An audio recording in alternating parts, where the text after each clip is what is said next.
Hey everybody, this is Rydo, and we're back to another recording of MTG Arena. Today is Wednesday, January 8th. Let's see, let's re-roll this to start off with. So we've got black and green, and creature spells, and then daily victories, and that is that. We're still at the end of the mastery level for Throne of Eldraine, so every 1000 XP we get another uncommon card, which is not really great cards, but not the worst cards either. And then let's see, we have a ranked draft for Throne of Eldraine, which we do need to do a ranked draft for the month. But it really doesn't make any sense to do that for Throne of Eldraine, since in 7 days, exactly a week now, the new expansion in Theros Beyond Death is coming out, and almost certainly day one, or at least before the end of the month, there will be a ranked draft for that, and this will be the new focus. We'll open up 50 packs and I'll sit on the rest of the gold. One is hoping that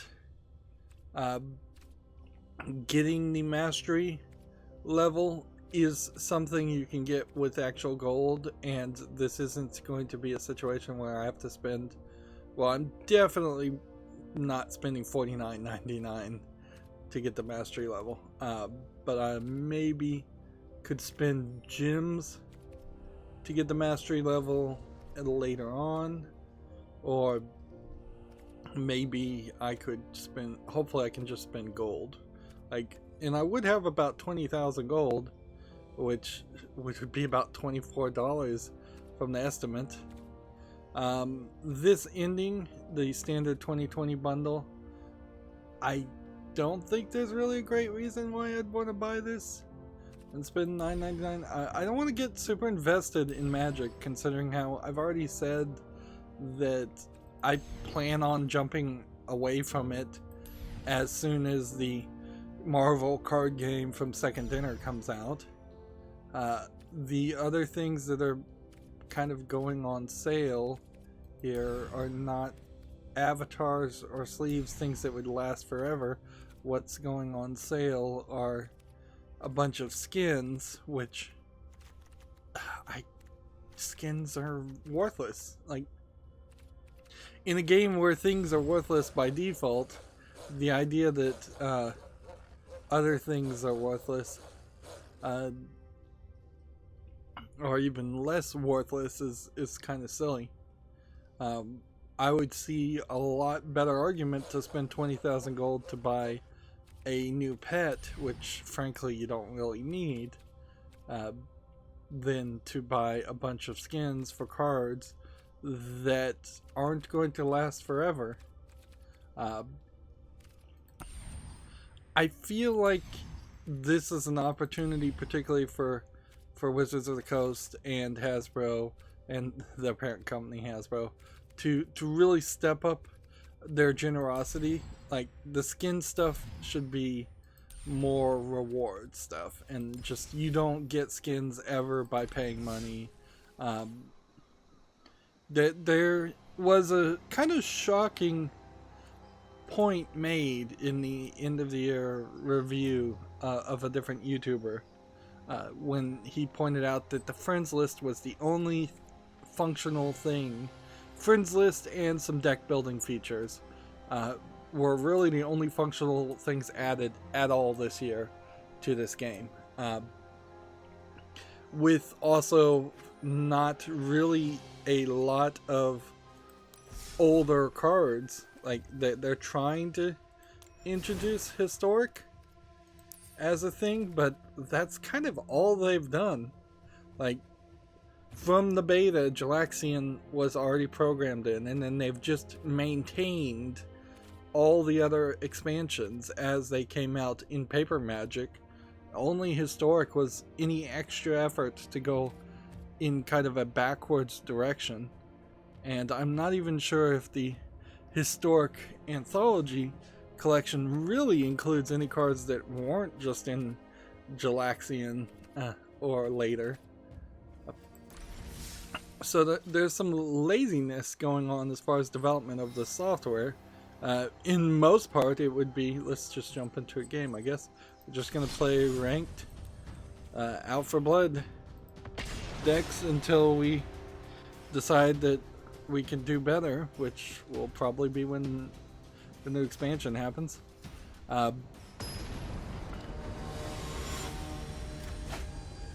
Yeah, they've really dropped the ball as far as adding the mobile version, creating a mobile version. They say a mobile version won't work. There's no reason a mobile version wouldn't work. It's a ridiculous argument to make.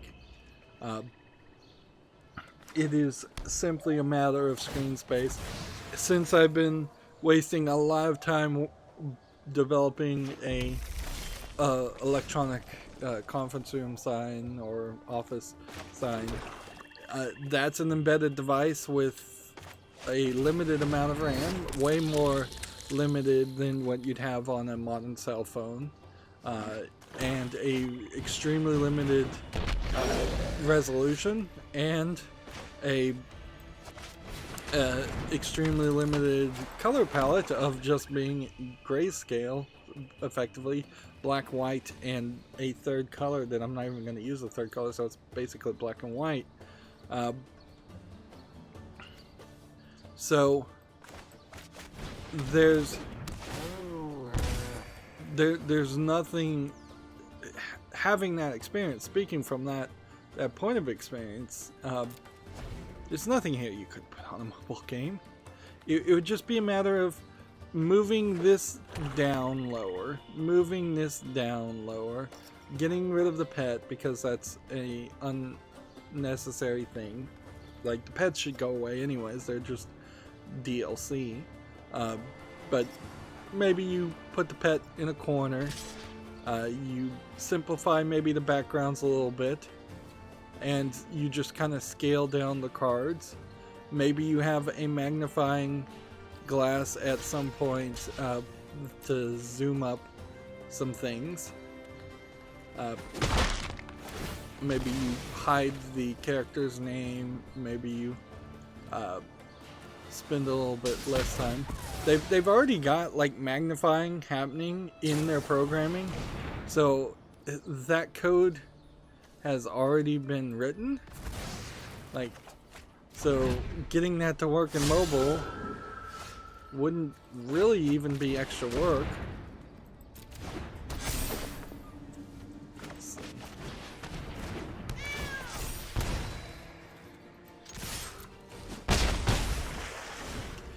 You have an interface here that mostly would stay around your right thumb.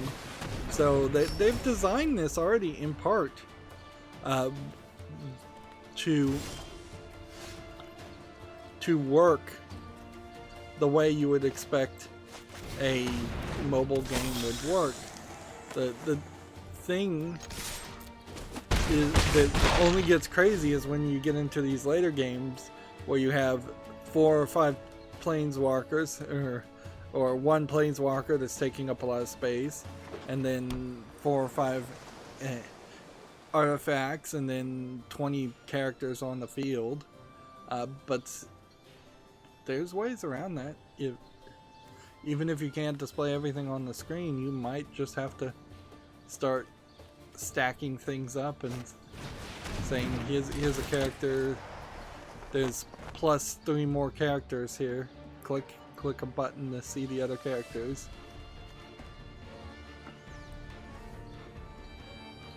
I don't know if this game, like Hearthstone, is programmed in Unity. It should have been, because that would have been the smart move.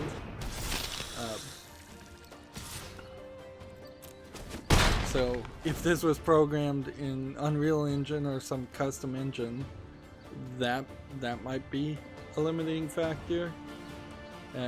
At which point they probably should just shift over to Unity. Let's see. It wouldn't really even be a way to check to see if it was programmed in Unity directly anyways. Every exploit ripples through time. Be mindful. Yeah, if you make a drawer that would just take all the land and put it over on the side, that would give you a lot more space. You might just have to have people swipe the screen left and right to see other sections. The fact that Magic is so complicated is, I think, inherently a problem with Magic as much as it is a problem with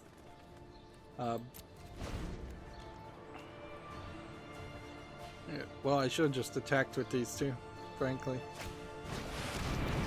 That was a mistake, because I could have gotten 2 damage.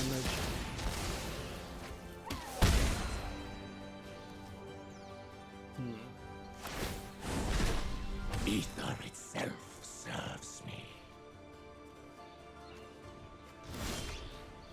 Alright, well, let's put this on the field.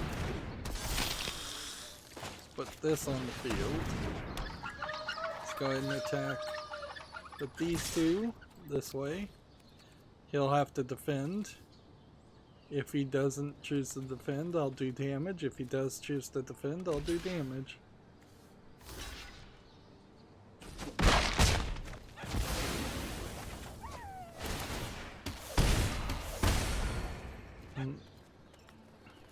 So I've won.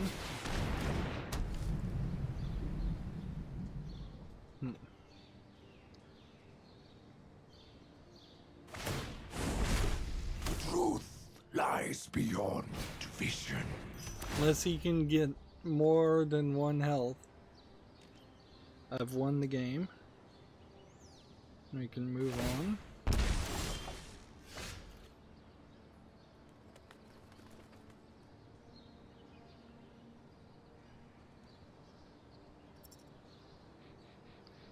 Let's see, as far as what I've been working on, I've finally figured out how to get a lightning bolt to animate properly. Just by trial and error. Complex polynomials are not really my thing.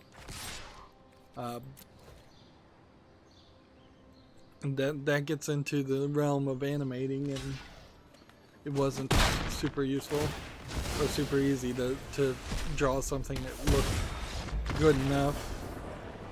But I finally got it after a embarrassingly large amount of time for a low battery signal, and then I mostly was doing experimentation on tripling up the number of pixels, doubling up, then tripling up the number of pixels on a QR code for the initial setup, so that from a further distance you could easily, quickly scan it. The default QR code is a tiny little thing. It's 1 pixel equals 1 module, which is what QR codes use. Whereas if you instead use 4 pixels, 2 by 2, that would be easier to scan for a camera on a phone, or if you use 3 by 3, that's even easier. And considering how the initial couple QR codes are just setup codes, they don't have a lot of data in them in the first place, and they're taking up the full screen. So experimenting with that, and it's working fine, and looks a lot better. Going down in the version of the QR code, which uses makes less redundant data, is, I think, the better move, and making it bigger than it is to go in a higher version and then making the amount of pixels per module smaller.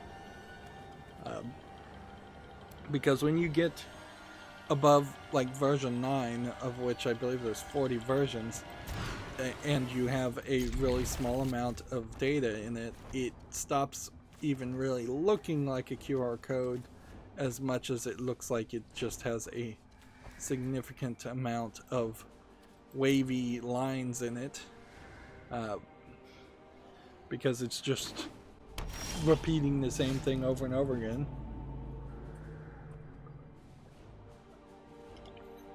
And there might be, I suppose, uses for that if you were, for example, printing a QR code for some inventory on some oil rig or something that would be potentially highly likely to get dirty or scratched or torn up, and you're printing it like really, really big. If you would like to be able to fly a drone over a shipping container, for instance, and get a large amount of data out of what's in that shipping container, that would be a great reason to use the higher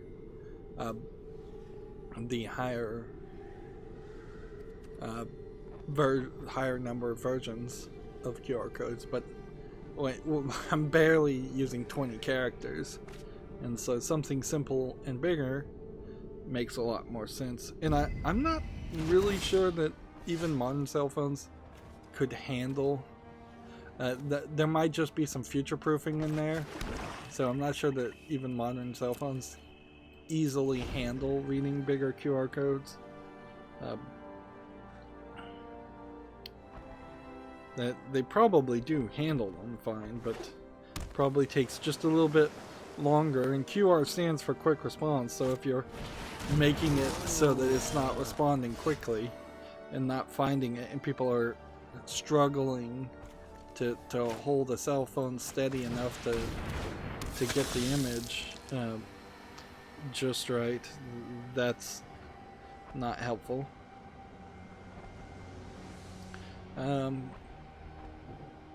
I tried to see if I could contact on Discord some assistance on trying to set up a clock function and reading the RAM of the video e-paper add-on that I'm using, to not really any avail. And I don't 100% know if it's just something weird going on with their code, or how I'm interpreting their code, because in theory I'm trying to copy and paste, do the exact same thing that they do, that the header files do, and it's just not working. And I know it's a class, and I know I'm weak in understanding how classes work and how they're defined and how things work, or that way. So I know I'm lacking some skill there, but it just doesn't seem like it wants to work. Even though it does seem like it is a public function that I'm trying to call inside of it. So I get, if it was a private function, then that would make sense that I couldn't actually call that function or use it, because that's the whole point of the class system in C++. But it says it's a public function according to the source code, and it's still just not really wanting to compile. Maybe it has something to do with the Arduino. Maybe it has something to do with a header file including another header file, which means I can't include that header file directly, which means I can't use that function directly. That might be it, but then that seems kind of circular logic that a header file could use a function from a different header file, but I couldn't use it in my code, and I can't include directly the header file I want to use.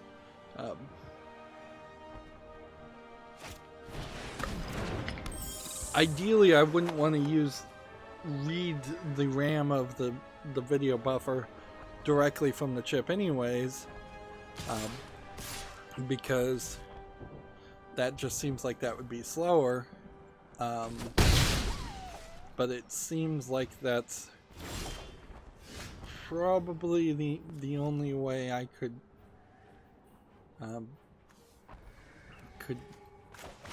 do it, or if I can find some other way. I could just make my own secondary copy of the buffer with every function that's called, but when it comes to fonts, that would be particularly difficult in the text.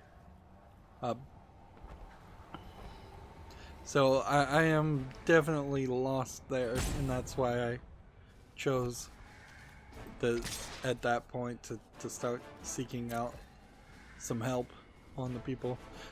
In all seriousness, they really should just edit their own source code and just have a function called screenshot. That's all I'm really asking for, is just let me take some of the program RAM, or in this case some of the RTC RAM, which will work in this case. It wouldn't work for higher resolutions or more colors. Just let me hold that in memory as a bitmap, so that I can use it and just redraw it and not have to recalculate the significant amount of bits of information. Or I guess I could work around it a different way, and I could just have it redraw everything, which would be slower, but not actually calculate any of the information individually. But that's certainly not efficient if I have to rewrite every single function to come back and say, well, just display this bit of information. Right. Are these all flying? Flying. No flying there. Flying here. Well, nothing's gonna really stop me from blocking. Let's see.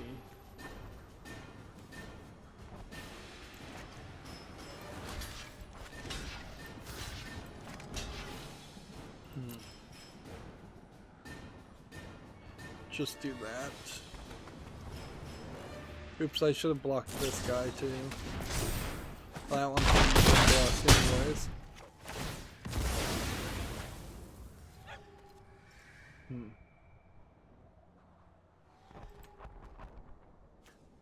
Oh, that sucked.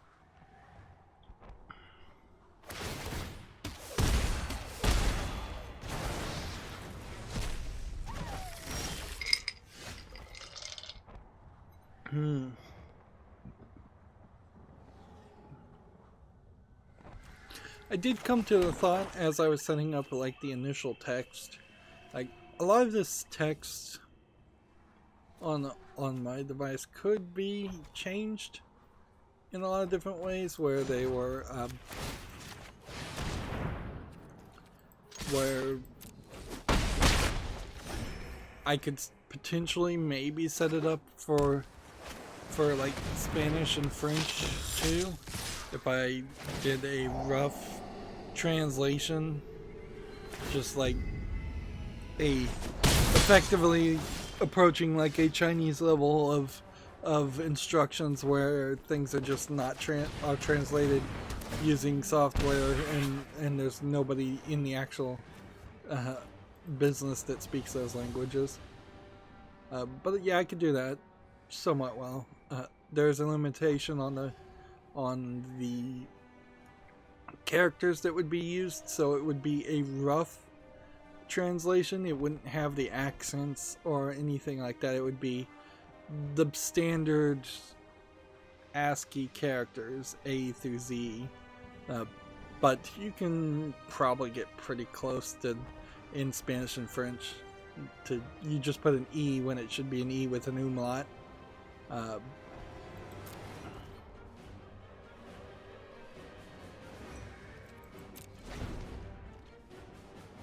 And that would be something to think about in the future, doing to expand the potential marketplace where these devices could be sold.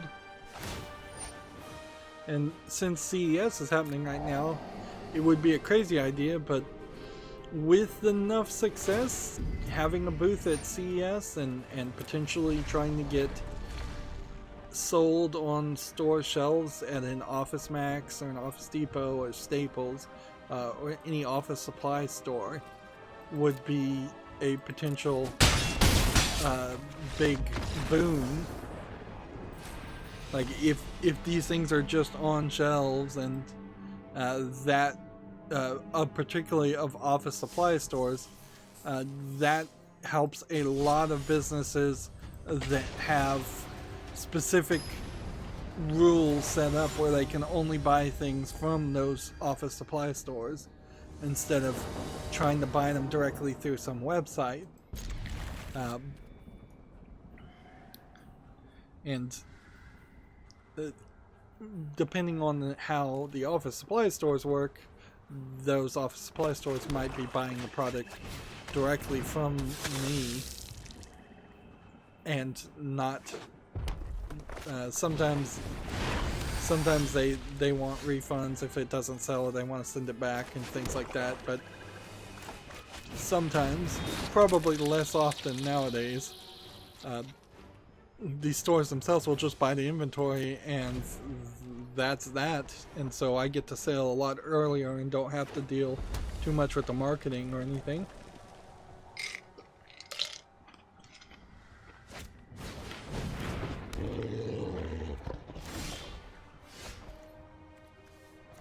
There probably would be some minimums and other factors to consider if I was gonna sell to an office supply store, and at a certain point that would be the potential outcome in which the business is just so super successful, which don't plan for success, plan for failure, and hope for success. But at a certain point, that is a scenario where it's just so super successful that I might find it easier just to sell the whole business to somebody else and take the money and run, and let somebody else with more experience running large and medium companies take over and take on the risk, because you never really know when you would hit market saturation. It might be that there's exactly 0 people who want a product, or that there's a million people that want a product. And since this is more of a office focused product, that also would be a consideration. This isn't something that I expect people would put in their house. It wouldn't make a lot of sense to do that. Or even for a lot of retail stores or restaurants or anything like that to really need them or want them. It really does boil down to large offices, maybe medium offices, and like schools, universities, and things like that. People in particular who don't want to have to print out a bunch of schedules and stick them to doors, or the people that really learn how to use calendars to coordinate and organize their comings and goings. Alright. So, what I need to do here is I need to attack with these three.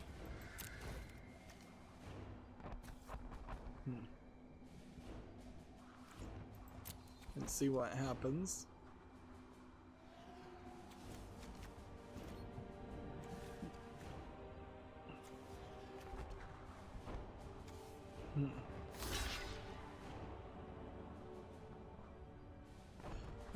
There was actually nothing stopping me from tapping this one too.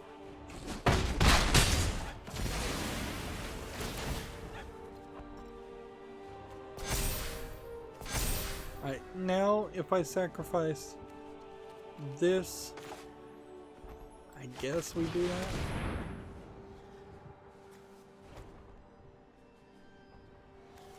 One, two, three.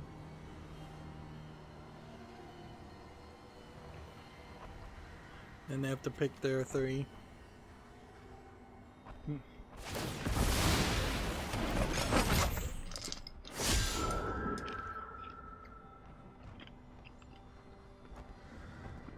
I'm definitely having a lot of problem motivating myself to just getting back in pre-recording footage. Like, and see, I'm kind of on a roll with the programming, and jumping between projects kind of sucks. So, yeah. And there's an inherent lower just lack of motivation there. Yeah, I kind of don't know how I did it in the old days. Like, I guess in a lot of ways when I was in school, I just kind of ignored school and was 100% focused on playing video games. That would be one factor. And then I would also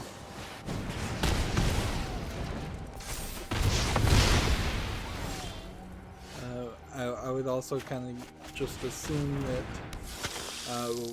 when I was working other jobs, you were focusing on the job because you had to, or you'd get fired, but then mostly I was ignoring and forgetting all of that, and then focusing on playing video games later too. I really never, I guess, have had two projects that I've actually wanted to do, and that's probably in part my lack of ability to multitask here. They say that while many people think they can multitask, actually pretty much nobody can actually do it. Although I guess it might be just a semantic argument at some point. But yeah, I've had things that I was being forced to do, whether at a job or school, and then I would do it begrudgingly and as minimal effort as possible. And then I've had things I'm interested in previous times when I was working on a server or something, which I potentially just totally ruined my ZFS array just by clearing the errors. It faulted the disks. I don't know why. It's been trying to do a error scan called a scrub for a long time now, about, I would say, about 10 days. So I'm hoping maybe that scrub will get close to end in the next 5 days or so, and then maybe that'll fix things. Maybe a reboot will fix things. But the disks that I thought were good are running into different kinds of errors, and then they just decided that they were faulted.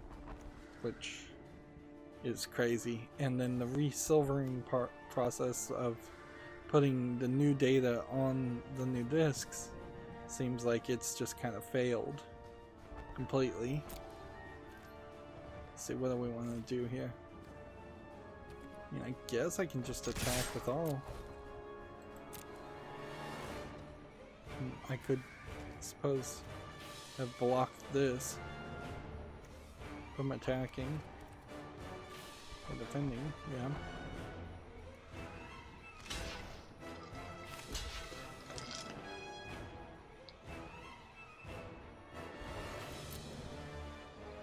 See, we're just kind of down to the last. He's down to his last card. I'm down to my last card, but I'm having the advantage. I'm sitting on a ton of food. I've got. If I get Bowl of Citadel, I'd win.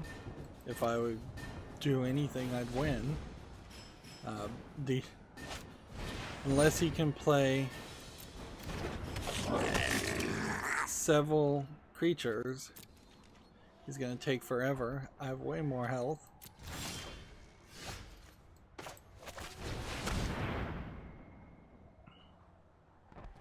Now I can just bring back this. And what do we want?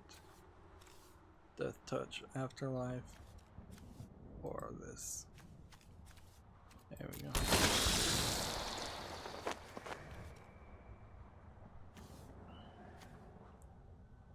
So this guy doesn't have reach, so we can just sacrifice a food while we're at it. We can just keep on building this one up.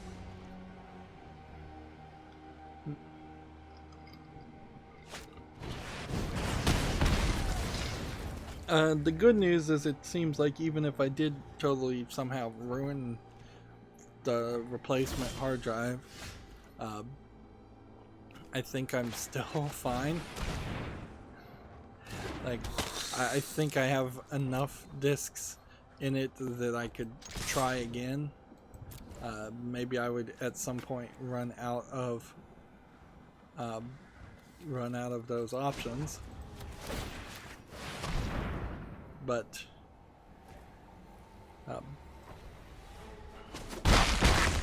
like this probably would be my last chance. But yeah, I'm not gonna worry about it too much. It sucks though.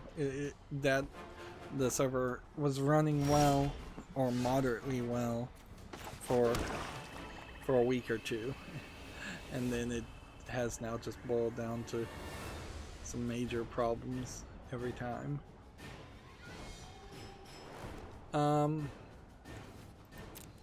Let's just go ahead and not attack. Or do we want to attack with this just to see what it will do?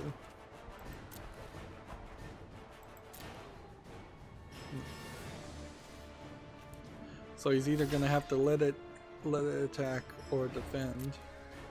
He chose to defend, which is probably a mistake. I've decided, starting with today, basically, that I will be taking any news articles that I personally deem as a controversy, and I'll be making a controversy spreadsheet, Excel sheet type thing with links to those, link to those articles. So the Children of Morta being potentially, like, that tweet was deleted, but it seems to me like the developers of the Iranian-based developers of Children of Morta have been drawn. Oops, I played that wrong. They've been brought into court for their game being anti-Islamic is the wrong phrase. Not Islamic. The female character is not wearing hijabs. A funeral not being an Islamic funeral. Things like that. Violence and magic being used. that is a scandal or controversy, and that would fall under my category of this is something that I should keep an eye on. And then possibly at the end of the year we'll do the top controversies of 2019. You're in a different position, certainly, for that story than some of the other stories, because in this instance it's not like I'm assigning blame or detestment or displeasement with the developers of Children of Morta. If anything, it's made me think real fast. I have some money in my Steam account. Maybe I should just buy Children of Morta before that game potentially disappears. Or is it a game that is just not really going to have any relevancy, so it doesn't matter if it disappears? Those are both, I think, fair questions to ask. Usually a controversy around a video game is a expansion to a reason to blacklist that video game developer in that game, at the very least. But these stories, in a funny way, are the real stories, the important stories that occur. So there are things that actually matter. I don't feel like a lot of benefit would be received. I could be wrong about this if I just had a collection of all news stories that happened in 2020, all important ones. If I did try to make an Excel sheet on that, the amount of news stories actually would be pretty low. There's 52 weeks out of the year. I suspect you would have less than 30 stories every year of any real import. Because that's just kind of how things go. Alright, so I can win as long as this guy dies and then comes back. And if he doesn't, I can win several other ways. So I suppose we could do a little bit of e-begging here and say that if people want to gift me Children of Morta in their own personal fear that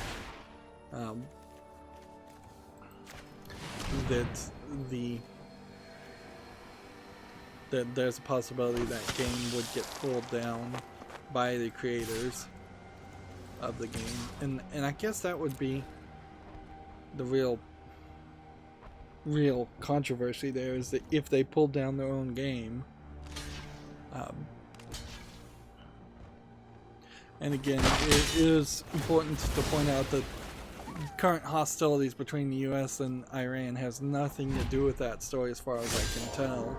It seems to be a completely focused around a Iranian theocratic law being applied to an Iranian-based video game developer.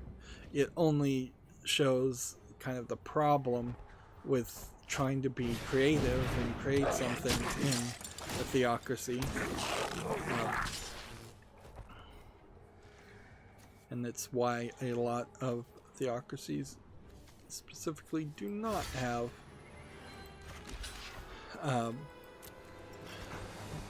they just don't have a lot of art that comes out of their sources that is particularly unique or interesting, at least from a Western perspective.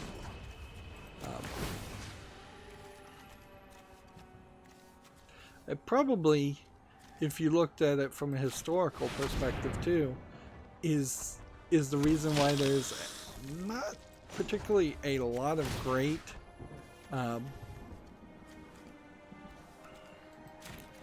there really isn't a lot of great literature and art during the heavily religious sections of the past. There we go. Just give everything trample and then and haste and then attack with everything. So we have things like Alice in Wonderland, which is considered a classic, but there was thousands upon thousands of other stories and books that were written that were not interesting at all to even the people of the time, clearly because it didn't establish a fan base.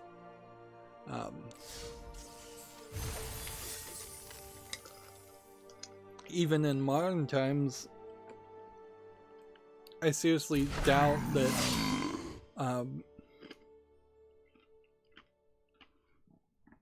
any of the religious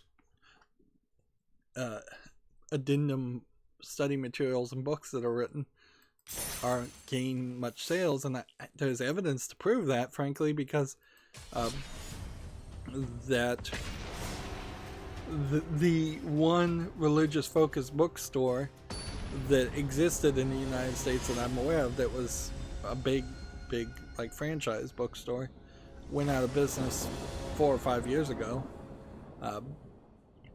due to lack of sales. And I seriously doubt things like Chick Tracts are going to ever be considered high art or even remembered. Although that really has nothing to do with video games, so let's move on to the games that came out on Steam. We have a game here called No Captains Allowed, which this little selection screen really betrays the amount of visual polish and art. And I will say this lightning bolt does look a little bit worse than the lightning bolt I made, but maybe that works.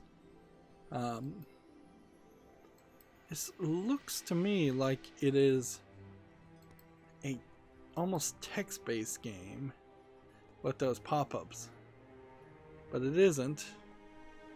This thing is a co-op roguelike game where you're, I guess maybe from a over-the-shoulder perspective, flying a spaceship or a submarine and trying to keep the place from exploding.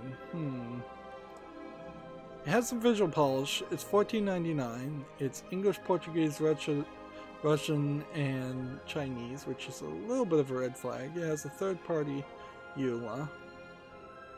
This, to me, looks like this is a game that is not really focused on single player, though. And it kind of does feel like it is just going to be very one note about running around, clicking buttons, and then running around and clicking another button, and then that's going to be it. So I have to applaud the visual polish, but I don't think this is something I want in my follow list. Let's come over here and play.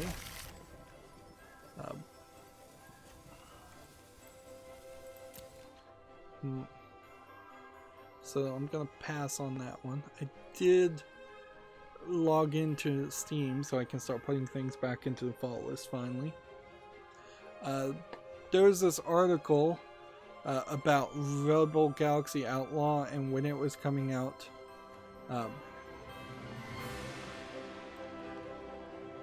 Let's see, Rebel Galaxy is going to be exclusive to the Epic Store for a while. Eventually it'll make its way to Steam with other platforms to be determined. Console releases are not tied to this, and they're arriving in 2020.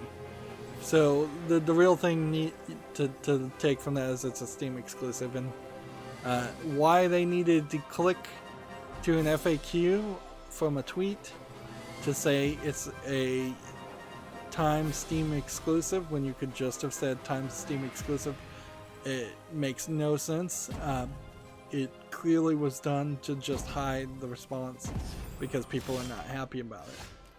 As for the state of Epic Store exclusives, I think we will probably see nothing by the end of the first quarter and very little by the end of the year. I wouldn't be surprised if it's as little as 3 games, maybe even no games are Epic Store exclusives for 2020. There's just way too much backlash there, and inherently there's I think not a lot of games coming out in the first place that would even begin to think about being an Epic Store exclusive. They really screwed the pooch, to use a colloquialism, by not having a fully developed and fleshed out store first. If the experience was as good as or better than Steam when they started doing their first major Epic Store exclusive, people would have had a better experience there. But still, there would have been a major backlash, and it still is major backlash and pushback from yet another Steam store front.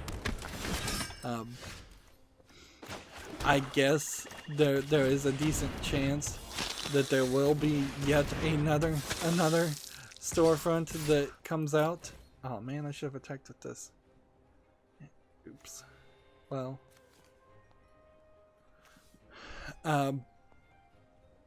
Because yeah, there almost certainly will be somebody that tries something like that, but it will be nothing. I think particularly with Stadia and Apple Arcade now in the play field, we have gone fully oversaturated with storefronts, and each of those are offering different things. Moving on, Gamasutra has this article. Crytek wants to dismiss its own lawsuit against Star Citizen's developers. This is probably because they're losing, if I was to guess. The Crisis Maker sued the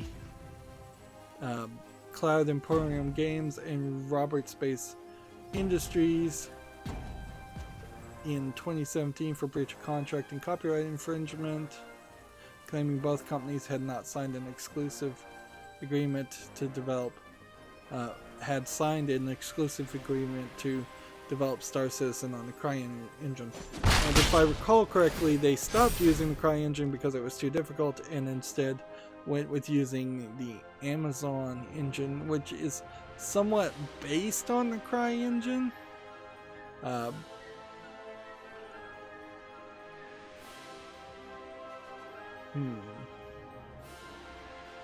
So, if I'm recalling this correctly, really boils down to Crytek was suing them because they decided to go a different direction and not develop the game using the engine, which I don't think that would really stand up in court, frankly. Like if you were developing something with Photoshop, if you were drawing a picture, and then all of a sudden, for some reason, you figured out that GIMP, the open source Photoshop equivalent, was a lot easier and cheaper and just better to use, but for some reason you had signed some kind of crazy exclusivity agreement to say you would use Photoshop, I don't think that would stand up. Be like, no, not really. That's a very arduous requirement to say that somebody has to use your product.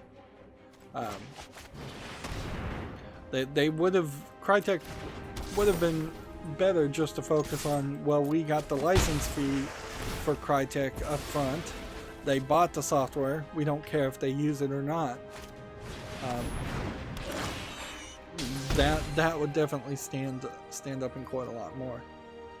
There's plenty of people out there that buy PCs that come with, in the price of buying that PC, comes with a license to Windows. That doesn't inherently mean that those people have to use Windows and that they can't install Linux on their PC.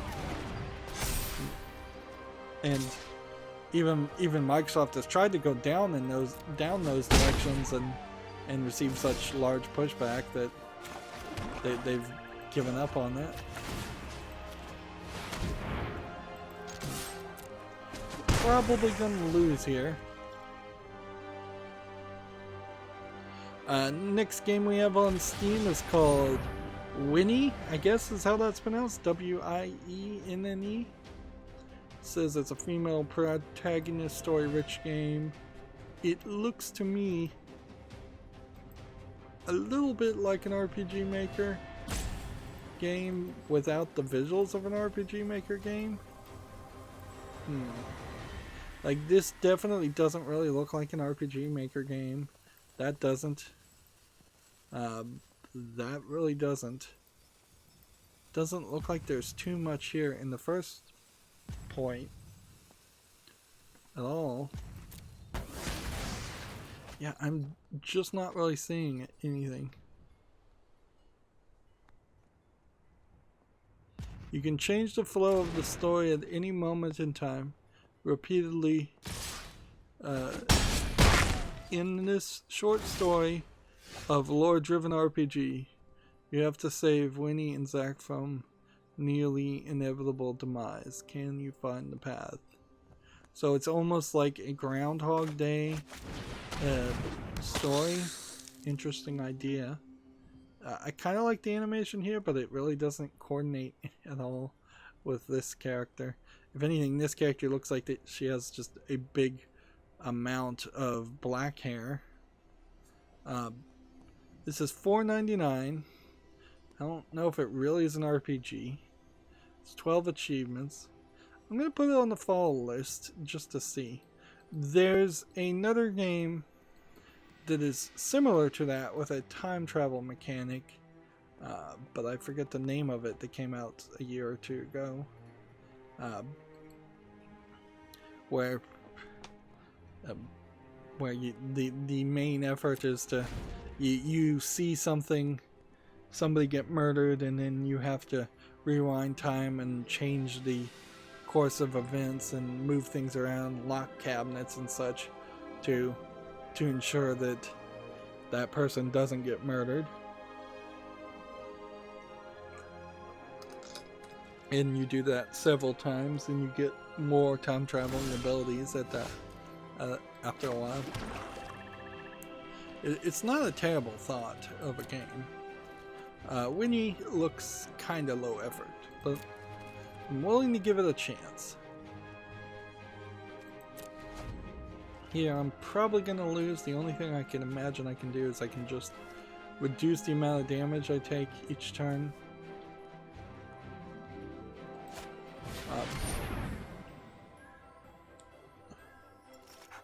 So we want to just tap this target creature each turn.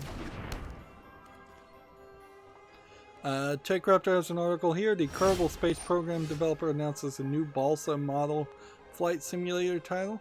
Now, I think it's worth pointing out that the Kerbal Space developers, I don't think by that they mean the people in charge of Kerbal Space Program now, who basically fired all their programmers.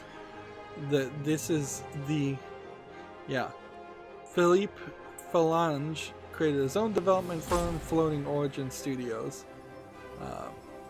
He's teaming up with the Irregular Corporation. Both of companies are either new or I haven't heard of it.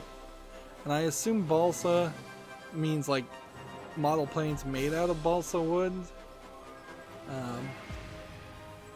Which, okay, that sounds interesting and kind of goes in a spin-off direction of where, oh darn it, that was not the one to destroy. I played wrong there.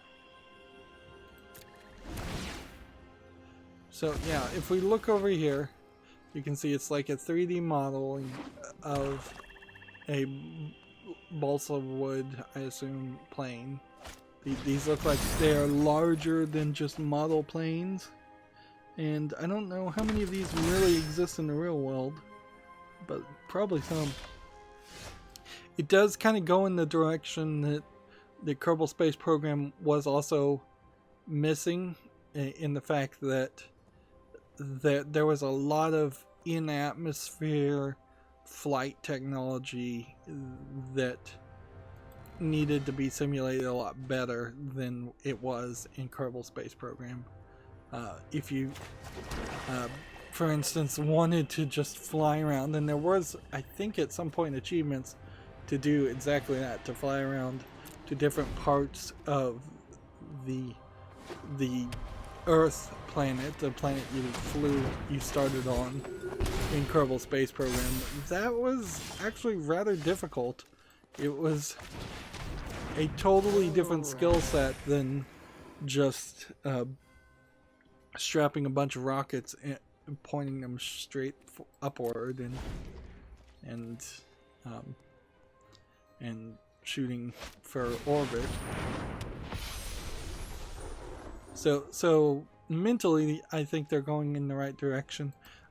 Questionable where they go beyond that, though, because the thought, I guess, would be at some point then you start making a land-based simulation game where things are on the ground,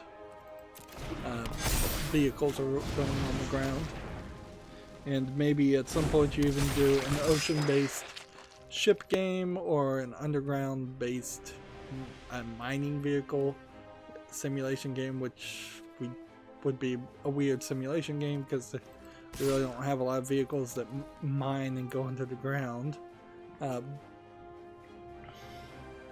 But I suppose that is the trajectory that they're going, is that they're getting away from space stuff. Or they could flip-flop it, and after this game they could come out with their own space game again and show up Kerbal Space Program 2, which at that point would probably be out. Everything will be fine if we stand together. We thrive when we support. Let's see, Gamatsu has an article here. Oddworld Stranger's Wrath HD for the Switch launches January 23rd. Every time I talk about an Oddworld game, though, each of the Oddworld games plays a little bit different, and none of them ever played well enough that I actually wanted to play them, unfortunately. It just boiled down to that. None of them were good enough.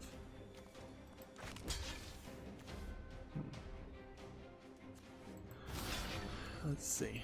I'm going to do this, and then I'm going to do this.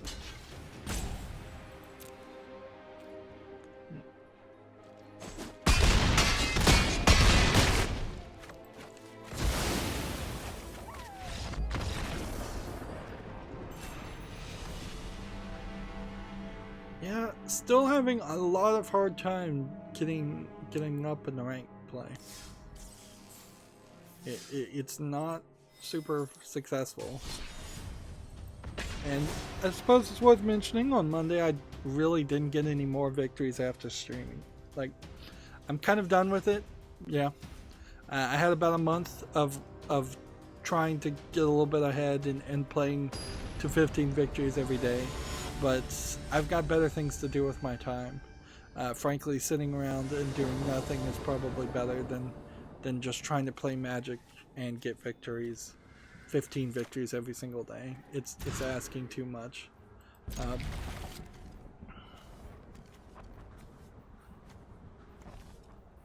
have to get rid of something, so what do I want to get rid of? That, I guess. Gamatsu has an article here. The House of Fate Morgana Dreams of the Revenants edition is coming to Switch. The visual novel is currently available for the PS4 and PS Vita. We will get to the PlayStation 5 logo being announced.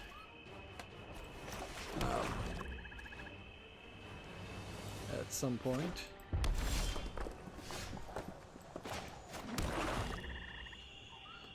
TechRaptor has an article here. EA announces International Apex Legends Global Series.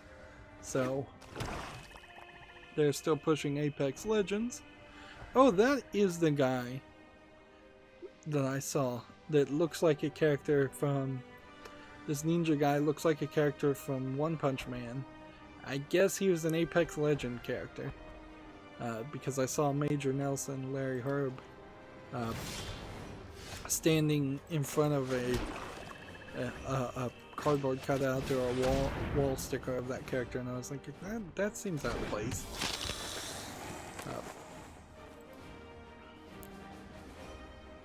TechRaptor has an article here. Final Fantasy VII Remake PC version likely, daily miners say. I think there's a good chance of that, but then I wouldn't be surprised if that's they're simply seeing things that would have been in the Final Fantasy VII demo or whatever code they were looking at, just because the developers of the game were experimenting with that or wanted it to be that way. Like, it's totally possible that function calls, higher resolutions, abilities that could not be used on even a PlayStation 5 or an Xbox Series X might just be there just in case. Like, in the same way that I'm thinking about programming all the text so it could be easily changed to Spanish or French. It's doesn't mean I'm guaranteeing I would do that. It just means that I'd like that to be an option, and it's a way to look forward.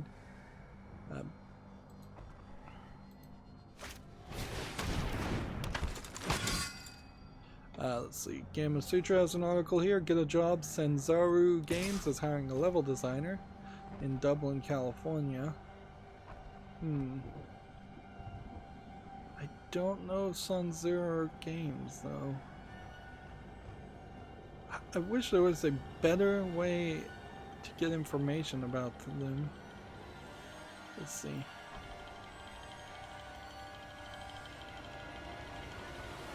Sanzaru Games is a picture of a monkey.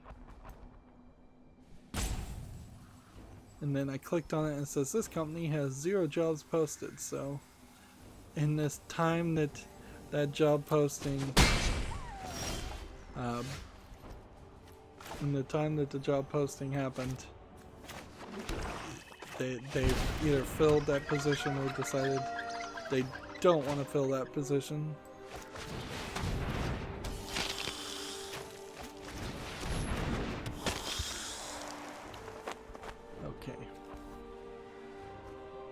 I am doomed. This guy's gonna attack. He's gonna do 6. So what can I do?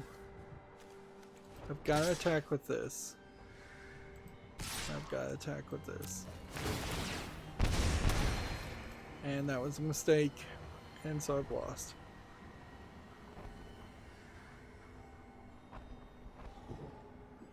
Sanzaru Games apparently made the Spyro trilogy and Marvel Power Up United VR and a game called Battles Mortals, maybe that's the name of it.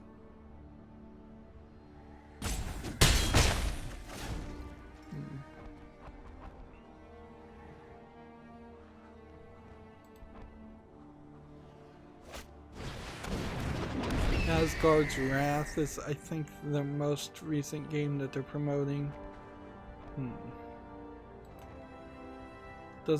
Asgard's Wrath doesn't look bad, but I don't know if it's coming out on anything other than VR.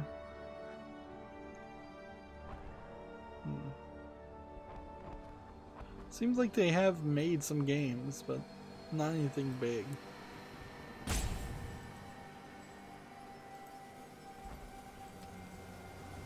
Meanwhile, I'm doomed to failure.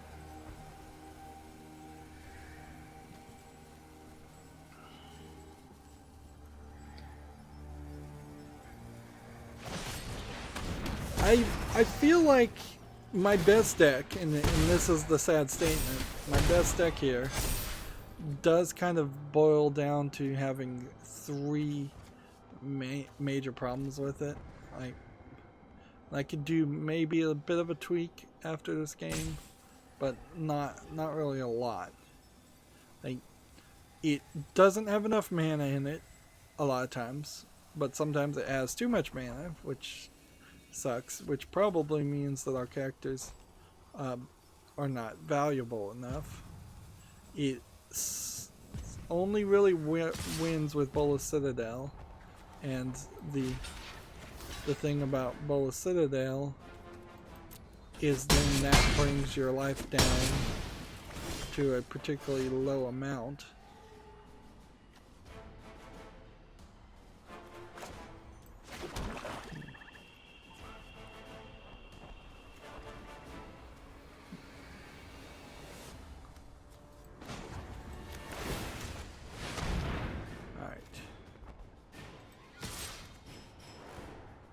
I'm gonna attack with that. And then I think that's kind of all I can do.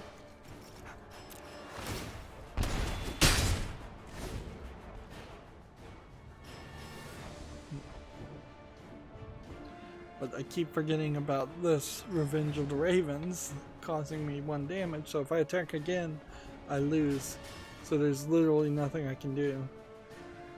Like, maybe this saves me somehow, but I seriously doubt it. I'm gonna have to sacrifice pretty much all my characters if I'm gonna play that way. So ideally I want this guy to play his best character right now. You can see he has 5 mana. I have 7 mana, plus this, which is 8, 9. So.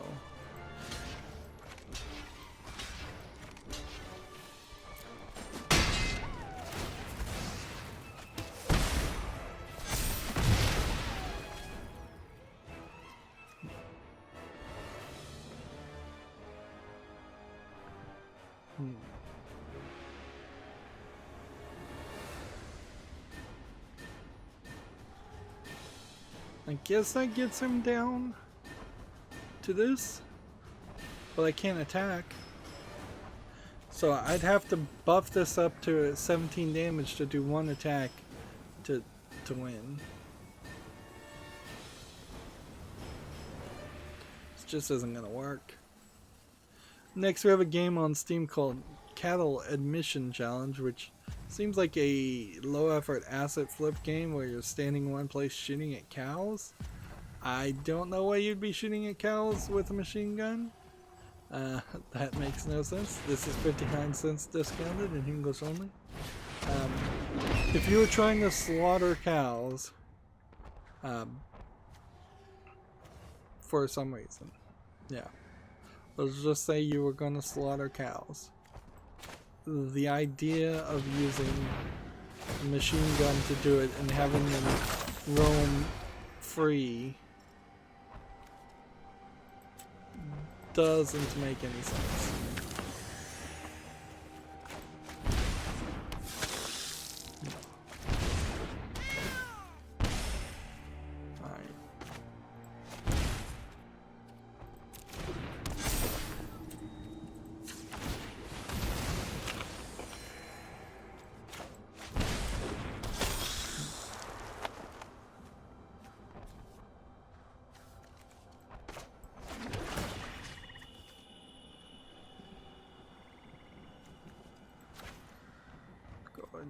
Put that on top. And then next turn. So I have 6, 7, 8. If I can get a couple more on the field, then I can actually start winning.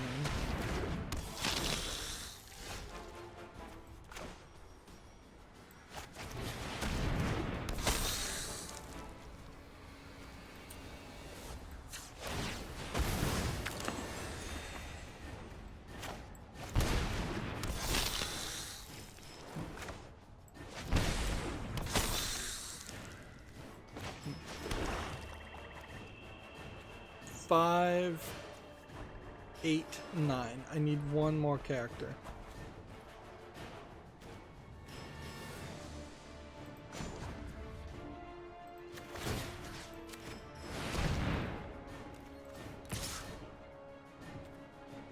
I can't attack. So that was a mistake. Although it probably isn't too much of a mistake. I still might be able to turn this around. Not without that, though.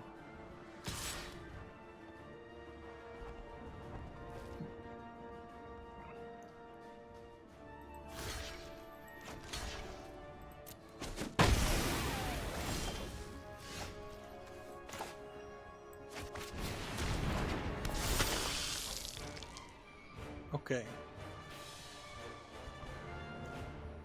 If I attack here, and if I attack here, and if I attack here, that should be alright. And then I could play these later. So next, attack with this one, and attack with this one. That's gonna do 2 damage to me. But that's fine. Because then we do this. Which then lets me play this. And it lets me play this. Which then lets me bring this back to the field. Which then, if I can get this on the field, which I think I can, we've got it. That was incredibly complicated and lacked smoothness, for sure.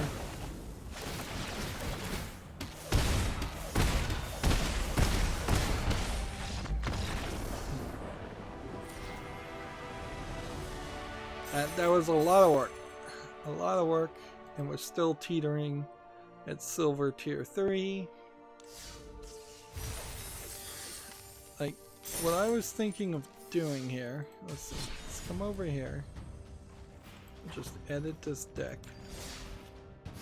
What I want to do is get rid of one of these and just add another swamp and just see what that does. Probably not a lot change there. Probably should have gotten rid of both of those cards and added 2 swamps. Next we have a game on Steam called Beyond Senses, which looks like it might be a horror game of interest, or it might just be a asset flip horror game. It does look different. Like, you definitely are getting a different visual aspect. That head twist, though, as she turned and looked at you, was not humanly capable.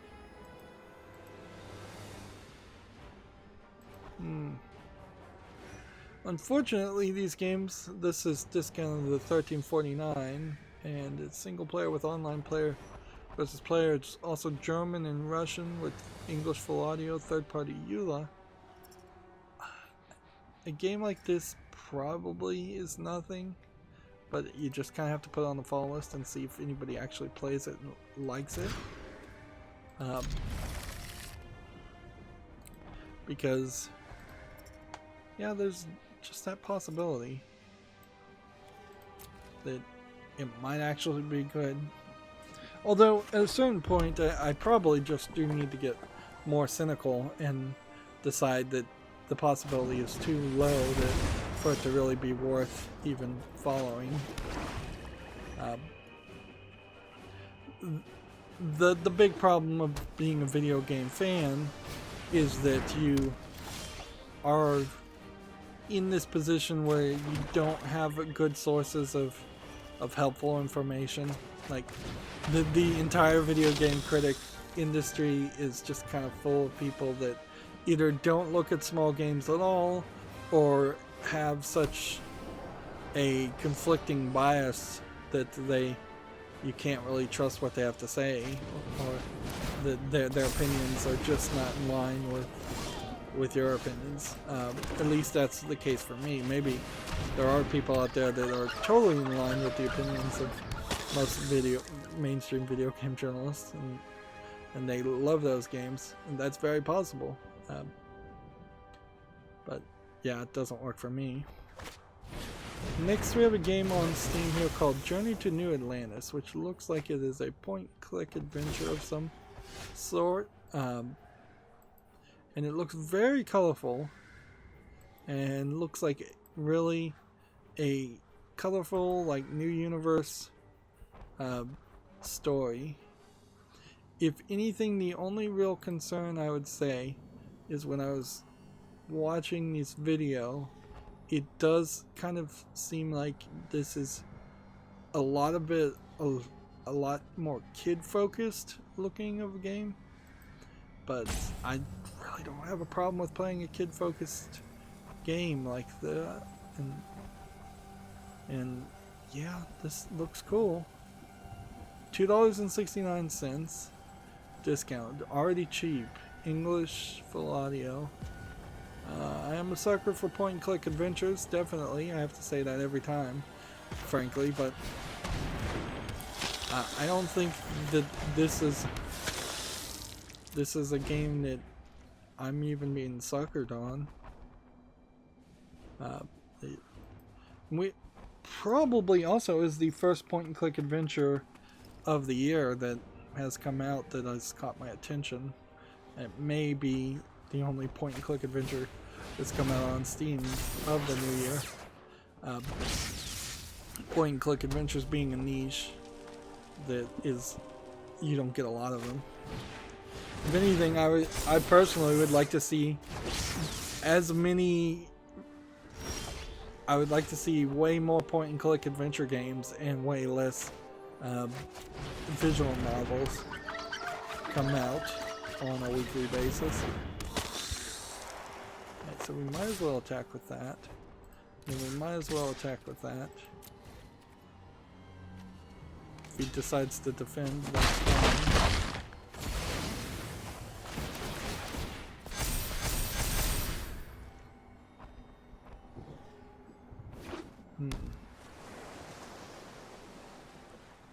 Tech Raptor has the same article here. Squadron 42 lawsuit may be dismissed for now. That's Crytek suing the developers of Squadron 42. Next we have a game on Steam called Pub Simulator, which looks like a VR game with some pub asset flips. Although, in all fairness, this isn't even really showing a pub so much as it's showing a very small square room,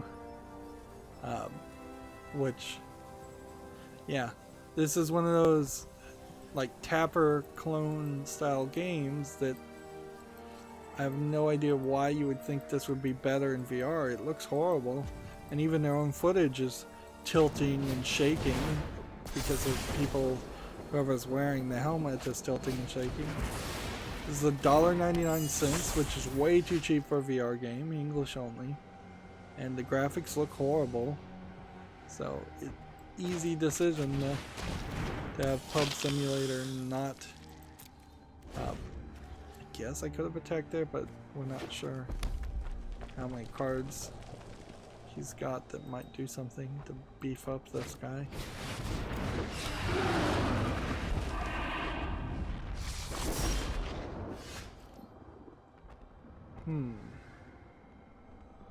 Well, what do we want to do? Let's see, what has he got otherwise? Draw 2 cards, draw a card, draw a card.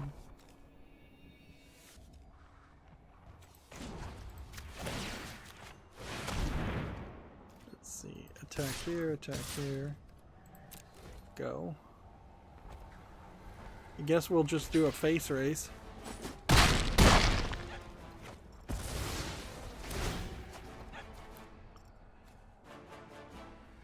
see.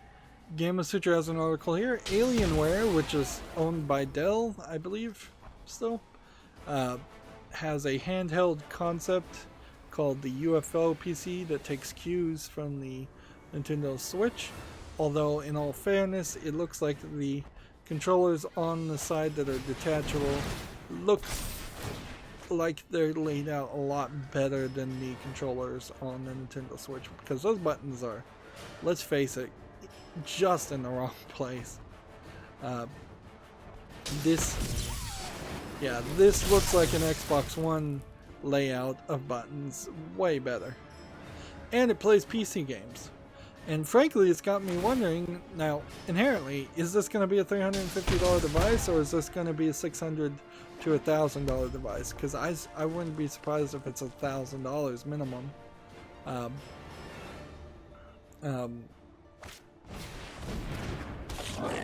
But if this is a $350 device, and it plays most PC games relatively well, if it is the equivalent of a gaming PC,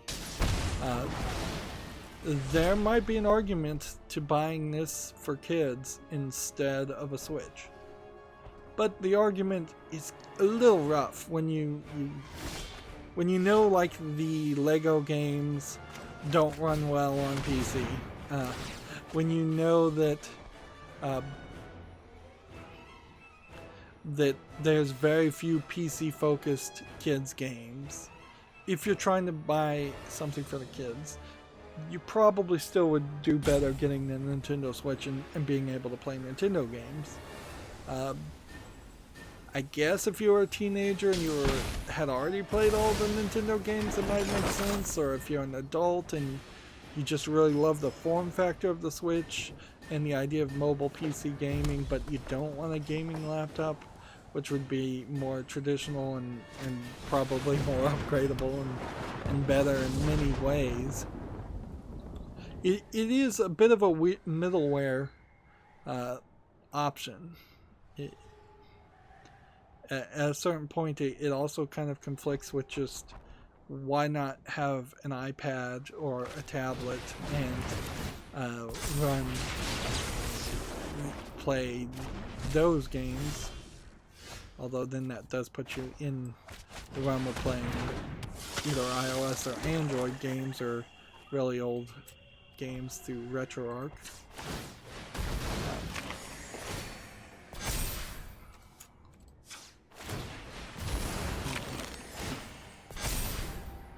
So there might be a market for it, depending on the price. Maybe not, though. There's a lot of caveats you have to think about. Even playing a Switch, there was a lot of caveats you had to think about as far as is this really a product that is the best option? Even as someone who's thinking about getting a Switch, and there's rumors of a new Switch model coming out, that there's still some concerns there.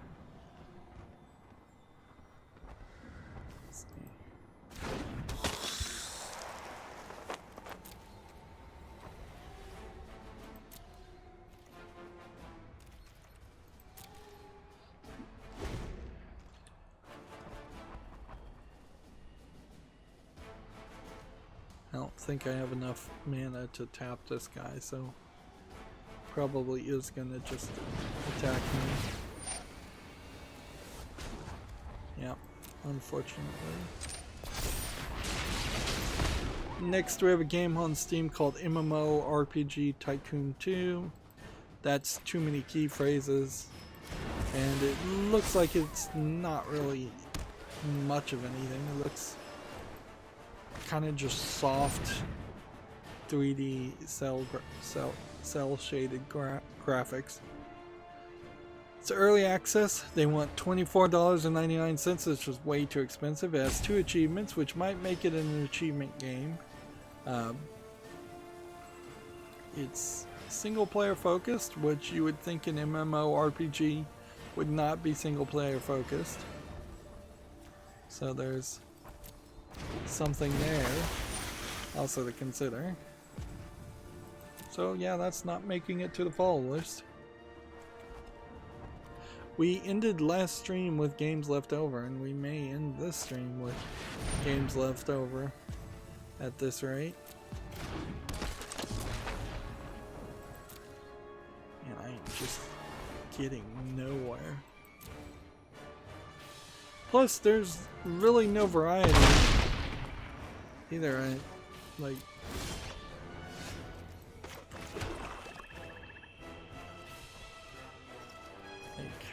yeah.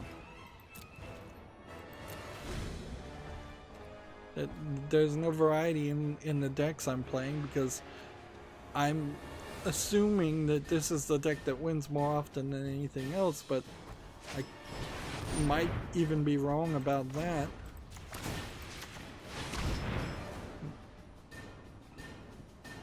And I haven't seen enough scenarios where I've struggled to the end and actually been able to turn it around. So I feel it probably would just be more efficient to say give up right now. But instead, let's let this game go and just talk about the news. We have a game on Steam here called Reversi Quest 2, which looks like it is Reversi, but with 3D models instead of just the standard black and white stones, and might be taking that concept of playing Reversi and adding some other functions to it. Kind of like how Free Cell Quest tried to do, but then I found Free Cell Quest made Free Cell way worse. This is $16.99. That is too expensive. It's English, Chinese, and Japanese. And I would suspect it's probably Chinese first. Chinese created game. So I have to say I like the concept. I hate the price. I hate the implementation. And it seems that Reversi Quest 1, as far as I can tell, is not even on Steam. So you just have to jump into the sequel.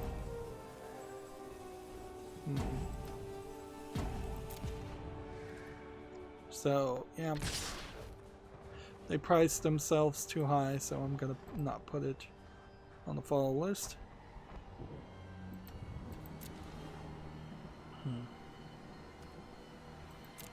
I'm still passing way too much in this game. Like, it really shouldn't have to think about whether I want to pass or not when I have no cards in my hand and nothing I can do. Like, the only option I could have done is activate this or activate a food. And so should be easy enough to say just pass on this card, pass on these cards, or pass on all cards. I guess maybe I just need to get better at clicking this. Gamma Sutra has an article here. Get a job. Moon Studios is hiring a remote senior designer. This is a remote location, so being a senior designer and working from a remote location is probably not a smart move. It's not a good way to run your business if the main or one of the main designers of your game isn't even in the office to answer simple basic questions. Like that's just going to be inefficient. The whole reason offices exist for a lot of businesses is so people are in the same place at the same time, so communication can happen.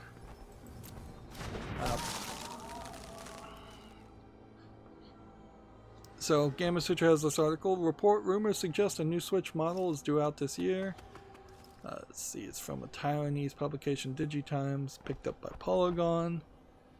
A new model.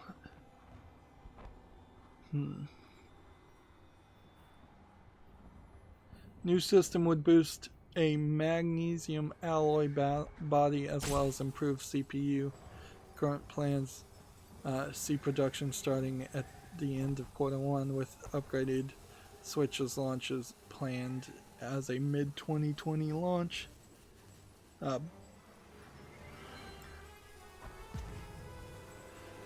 If they were to do that and it has a new CPU, a better CPU, I don't know if that really would mean that they would do anything other than underclock the new CPU, and it is just a chip change because the older Tegra processor is no longer being developed or something along that lines.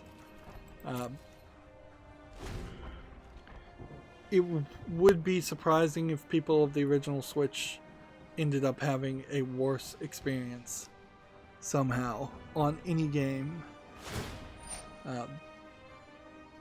It also potentially creates a third model, because you have the Switch Lite, and then whatever this new model would be called, like a Switch Max, which is not something Nintendo has done really before. Even the Switch and the Switch Lite really echoes more of a 3DS type, 3DS to 3DS Lite type unit breakdown.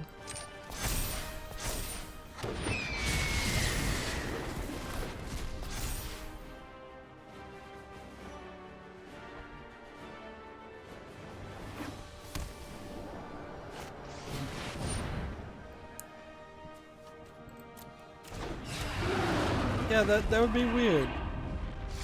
And then that also just opens up like questions about what would the price point be on that new Switch. Is this going to be a $450 unit that is going to somehow try and claim that it is as powerful as even a PlayStation, an Xbox One, or a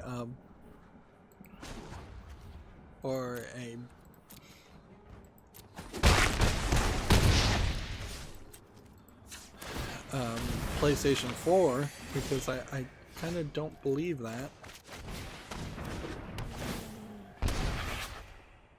Well, I've just failed, so let's just concede.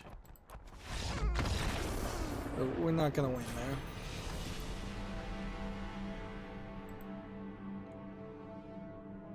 And at this point, I say screw it. Let's just play something different.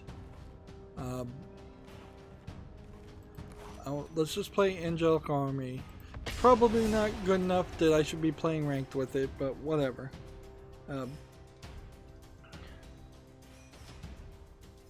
Because I'm so bored of playing the exact same one deck.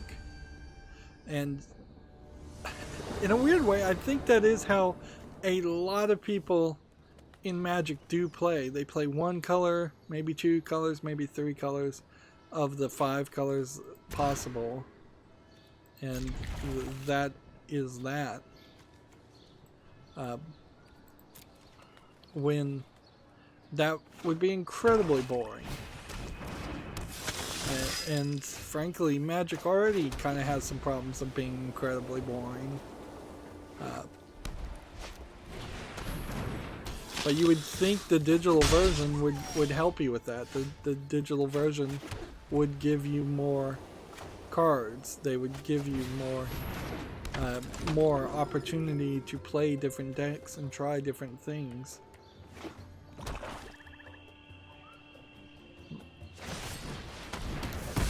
Moving on, Gamasutra has an article, adjust partners with Unity to grant devs access to the mobile measurement software development kit. I don't know what that means though. Adjust SDK does what?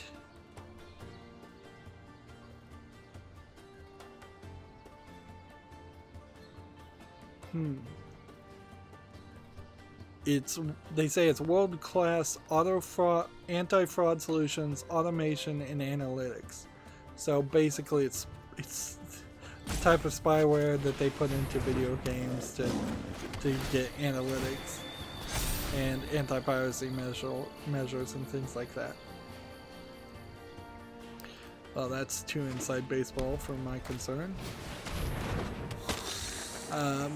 Gamasutra has an article here. Square Enix eyes potential of XR, blockchain, and cloud gaming in 2020. Now, XR is what? Is that augmented reality?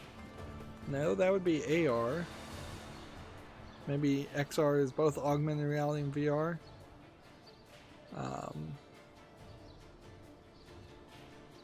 What this...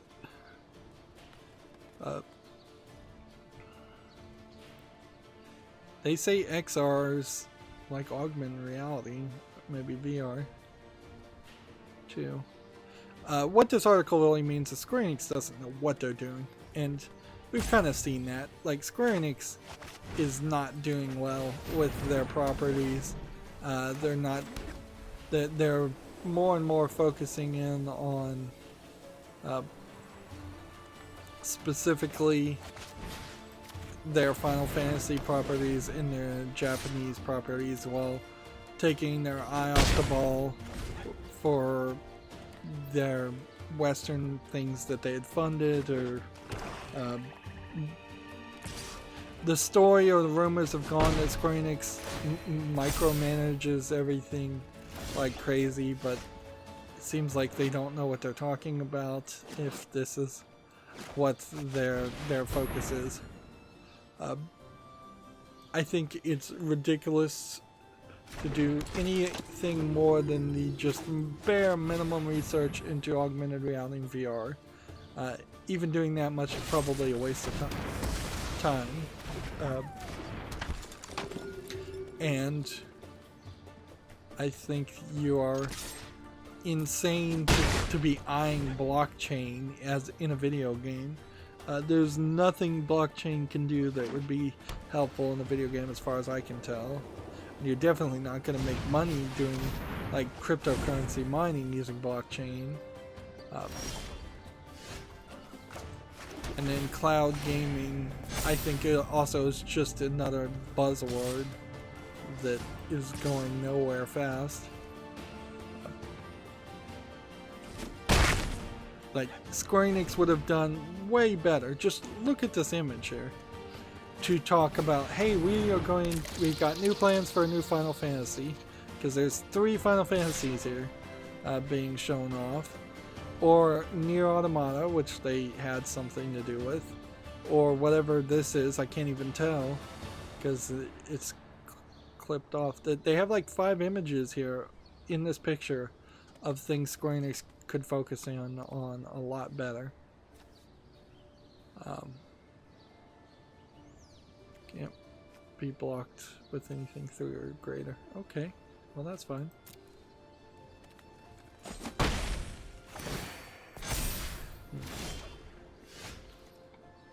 Alright, so we play this.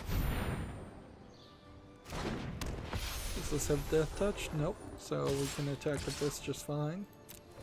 This can't block this can't block this, so it attacks. This can block this, but it will die if it does so. Meanwhile, this will give me 1 extra health. And the much better thing for Square Enix to do would be to just announce new games, like show some new games in development, and have in your head and in your mind a list of, hey, we've got products that we're developing, and we're not just this dying company that it kind of has nothing new to show. Do this. Well, this could block that, but then it would die. I don't really have a reason to do that right now. TechRaptor has an article here. The Xbox Game Pass Frostpunk release is coming to PC and Xbox One. So Frostpunk is coming to the Windows PC Game Pass, plus a Sword Art Online game and Tekken 7. Okay. But this might be, I'd have to do some research and see if Frostpunk is on Steam already, or if this is the first of Frostpunk coming to PC. Also, FTL is coming soon, which I enjoyed FTL for a while. It was a too difficult game, for sure, but wasn't terrible.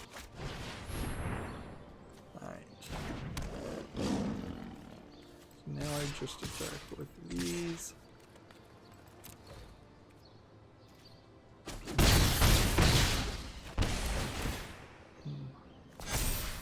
Gamatsu has an article here. The Surge 2 DLC Kraken launches January 16th. So, Surge 2. Let's see. Surge was the game where you run around like breaking parts off robots to expand your own equipment. And for the Surge looks kind of interesting. Surge 1 looked kind of interesting, Surge 2 kind of interesting, but not quite good enough that it never looked quite good enough that it really pulled me in and made me want to play it. It felt, frankly, too much like a it felt too much like a AAA or attempt at a AAA game when probably is closer to a AA game. Well, there we go, I won, so maybe I'm just playing the wrong deck. We'll just play this white deck and see how many victories we can get that way. Start getting me cards. I'll have to remember when the next expansion comes out in 7 days to just go into the collection and look at all the cards I have and see how many cards are really missing and how many cards did we really get for Throne of Eldraine, because it's probably the end of Throne of Eldraine as far as my interest in getting any of those cards. We'll probably still get some, but it's probably the end of me being interested in getting them. Although it seems like in the real world, paper Magic, people aren't super hot on at least the collector's boxes, which was a new product introduced with Throne of Eldraine. So, yeah, it seems like collector's boxes are either too expensive or just not something that people are interested in buying for this new expansion. At least that's what I saw, according to a YouTuber who seems to know a lot more about Magic than me.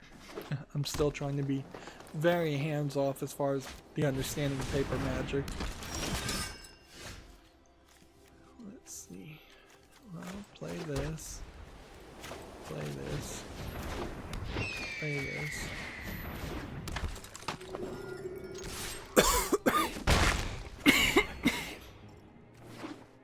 Gamma Sutra has an article here.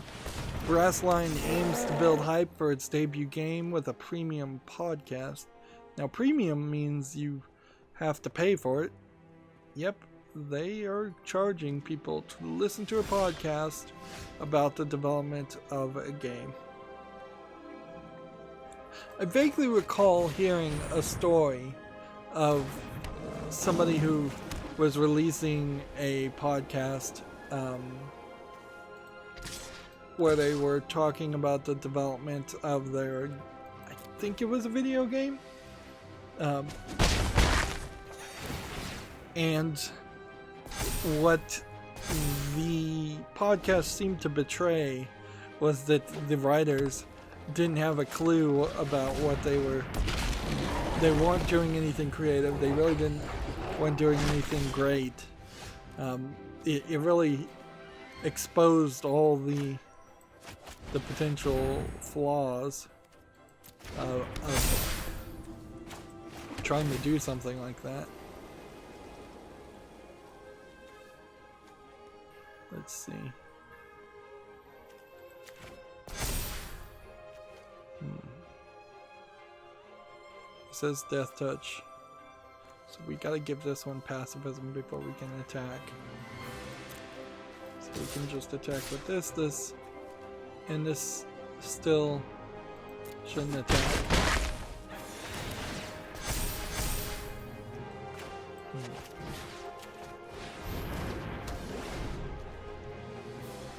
There we go, so that one's now under control. Which probably meant I could have attacked with this. I could have. Nature will take back what rightfully belongs to it.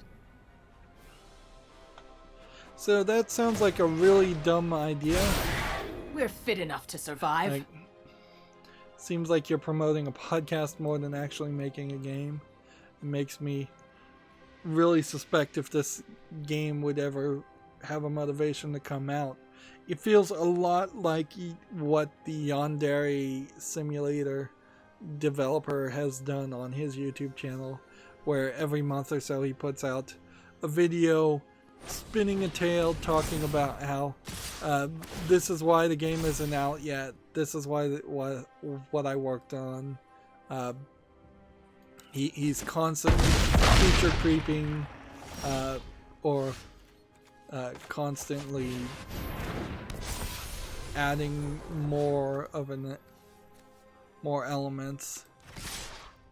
Let's see, well, what do we want to do? I guess you attack that, then you attack that, then you attack that, and then you attack that.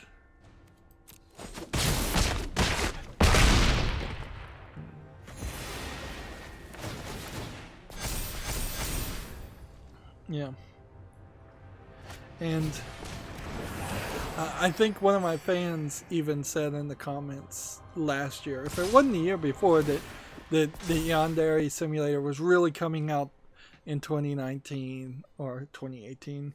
And it didn't, of course, and it won't. It won't ever come out, unfortunately.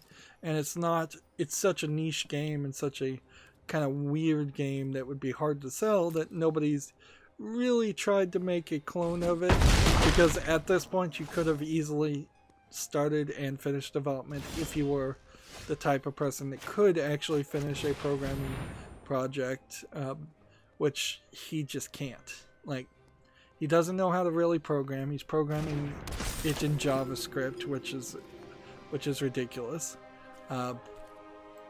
He doesn't know how to work with people because he was given the opportunity to work with people and failed miserably, and they finally just it was like, I think, Good Old Games that was working with him, or it was some big company, or at least a medium-sized company, that had offered to give him help and programmers and everything you would have ever needed to finish it if you could just work with people and not be a control freak. And he was a control freak. So, yeah.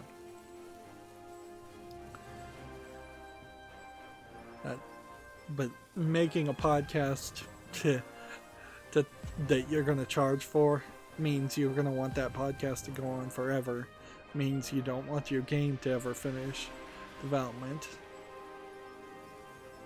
I've seen some other YouTubers do that also, where they've made YouTube channels that have succeeded and gotten big around a single concept that was going to always be limited. Well, I guess I'm getting victories with this deck. I'm clearly just playing the wrong deck. Or maybe you just need to always kind of spice it up and go in different directions. That might be the case too.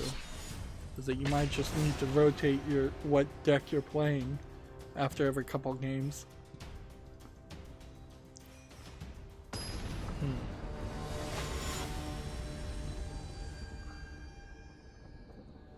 Moving on, TechRaptor has an article here. My Arcade Super Retro Champ is two 16-bit consoles in one.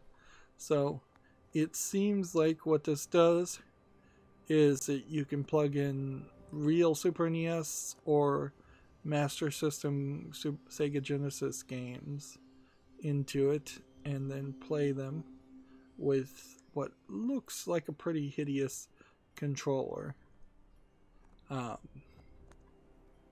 Although, yeah, it says Super NES, Super Famicom, Sega Genesis, and Sega Mega Drive controls.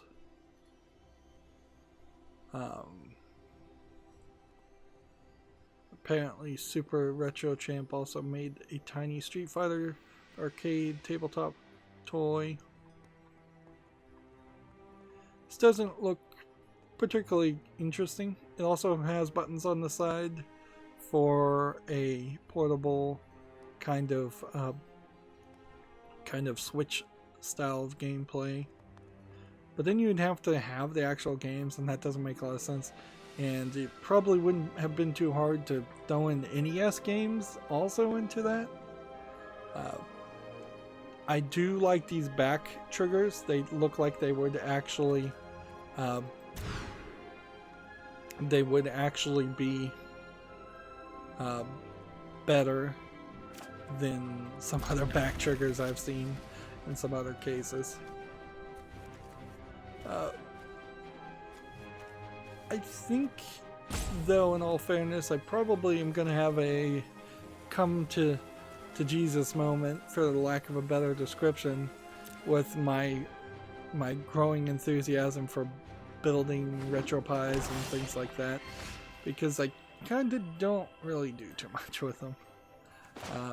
That project in particular, I've done nothing with at all. It's just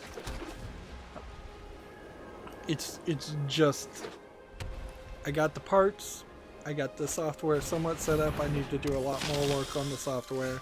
When I finish all of it, I'm probably going to give it away.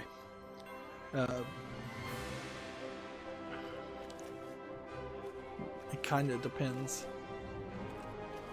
Depends if any of my nieces and nephews actually want it at a certain point, because I'm not sure that they're getting dangerously close to wanting Switches, and once they get a Switch, they're going to want whatever the Switch 2 is. Once they get a Switch 2, they're just going to want the Nintendo console for the rest of their youth. I had a very, very small target window in which I could try to introduce them to old retro games, and they're aging out of that. They're getting smart enough to start realizing that what I'm giving them is not modern games.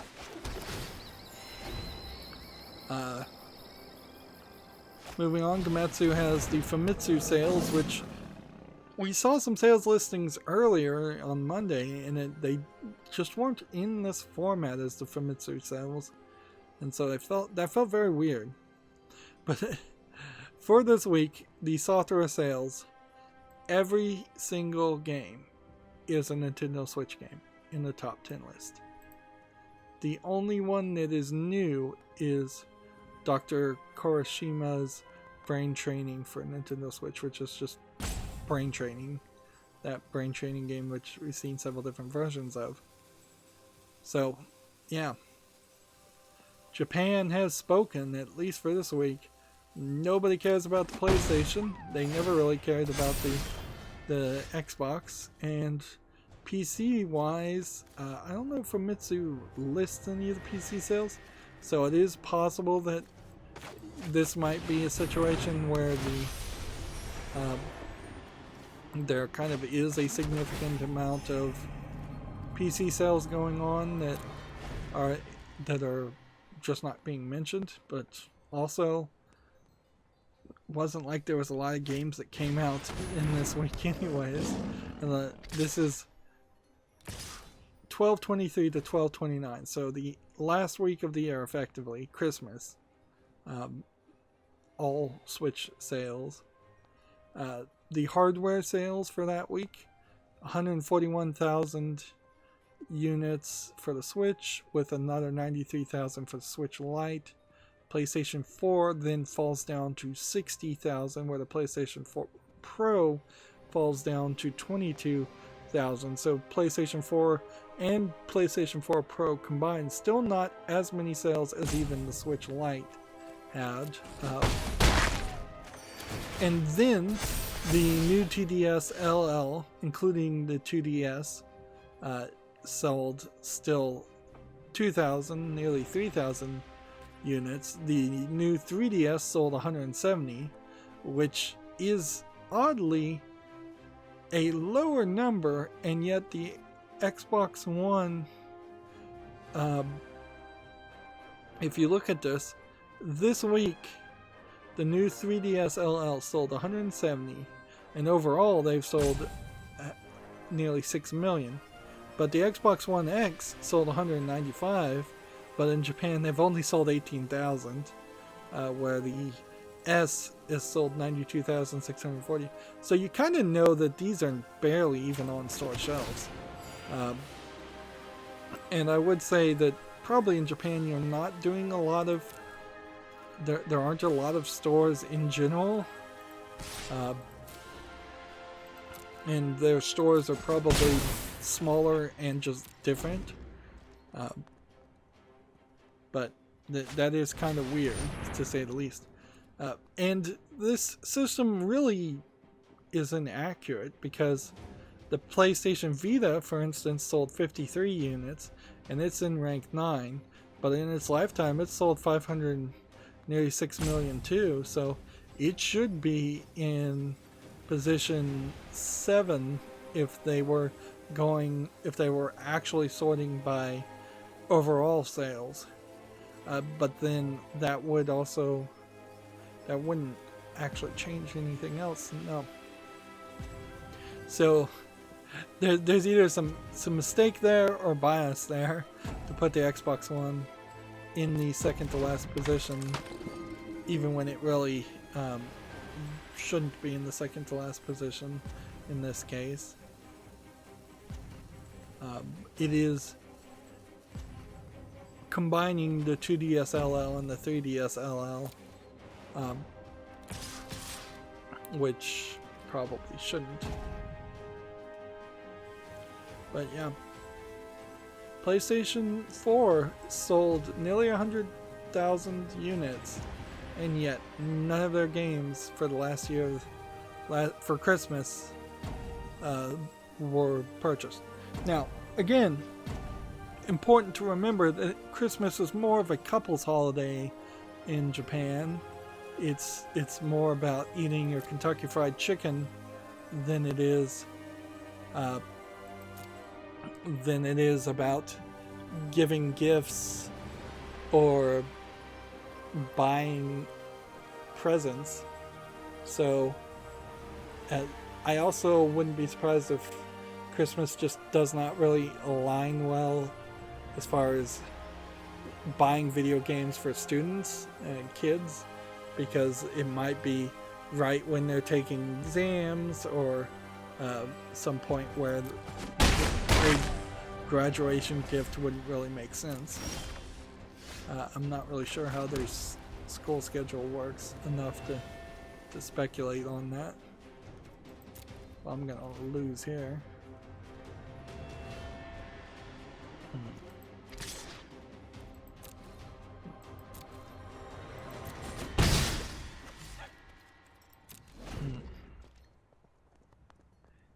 But yeah, those sales probably also indicative of how long the current generational consoles have been available, and it is definitely time for them to start announcing the next generation of consoles. And I guess it would be a little funny if Nintendo decided to get into the fight and release a new Switch version that actually was trying to compete with the PlayStation 5 and the Xbox Series X in some way. Probably not in every way, but just even in some way would be surprising.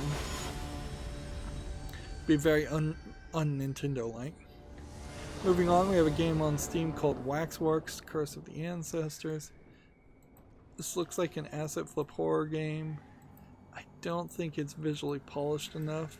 It's a lot of dark screenshot syndrome, and it's just not really showing you content.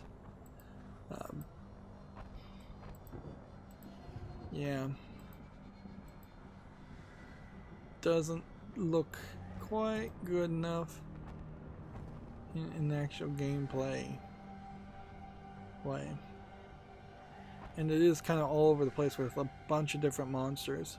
So as early access, they want $19.99, English full audio, single player. Yeah, I think we can skip that. It feels like this deck could use a lot of polish. A lot of things switched up and moved around.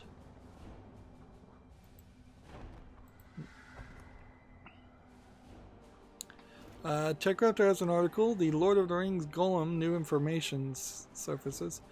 I don't think this is actually a game, as far as a video game, though.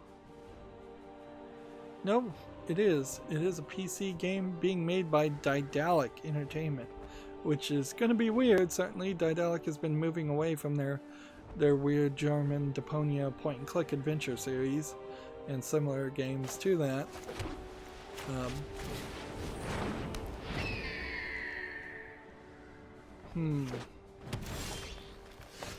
It'll be interesting. I'm not even 100% sure what you would want to see in a game starring Golem, but it could be an interesting tale for sure. Of the Hobbit book series and the Lord of the Ring book series, a series focused around Golem would totally make sense as a third book to that series. But if you really were going to make it into a trilogy, you'd probably set the books either before or after the events in the timeline, not as a side story in the timeline.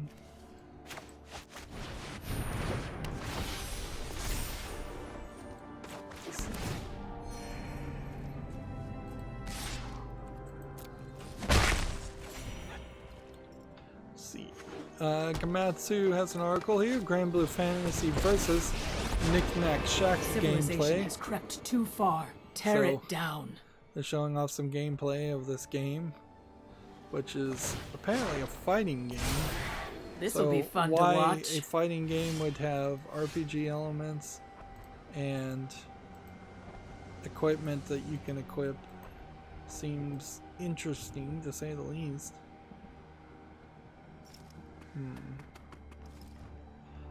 Unfortunately, this is one of those prime examples of them over promoting and over highlighting small insignificant bits of the game to try and hype it up way more than it deserves. Alright, I'm just gonna do that.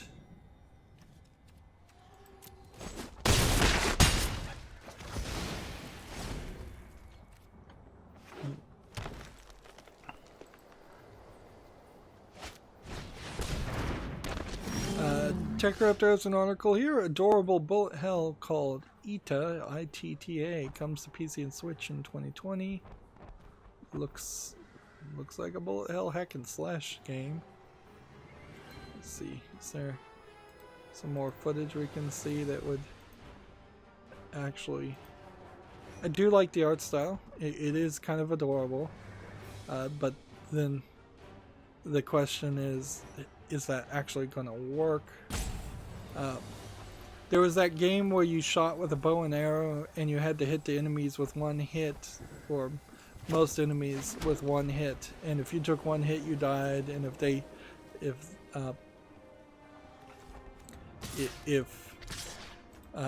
took one hit they died, and it was just incredibly difficult. But I like that game. It reminds me visually of that. I will protect the virtue of this world. Although a bullet hell game kind of makes that not the style of gameplay that it probably would be. The land shall conquer you. But yeah, I like the graphics. Perhaps I don't like the gameplay.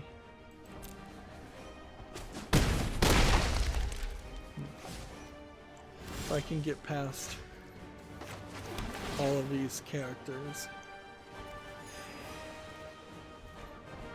Let's see.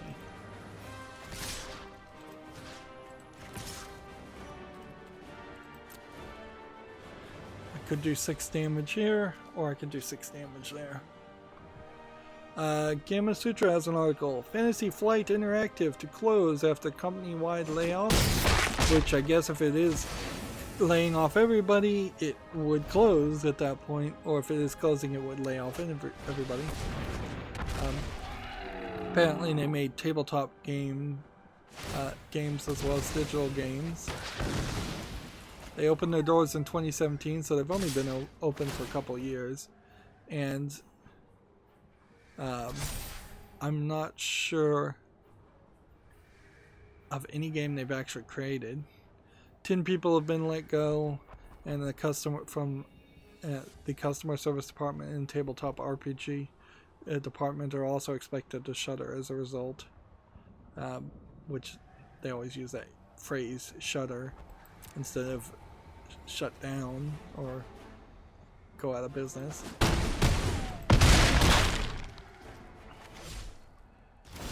So yeah, that sounds like everybody's getting laid off, and that sucks, but it also seems like it probably wasn't too many people, and it doesn't seem like this company really made anything of big importance. They didn't even bother to list a game there that was available to play, so I don't really even have an inkling to want to go and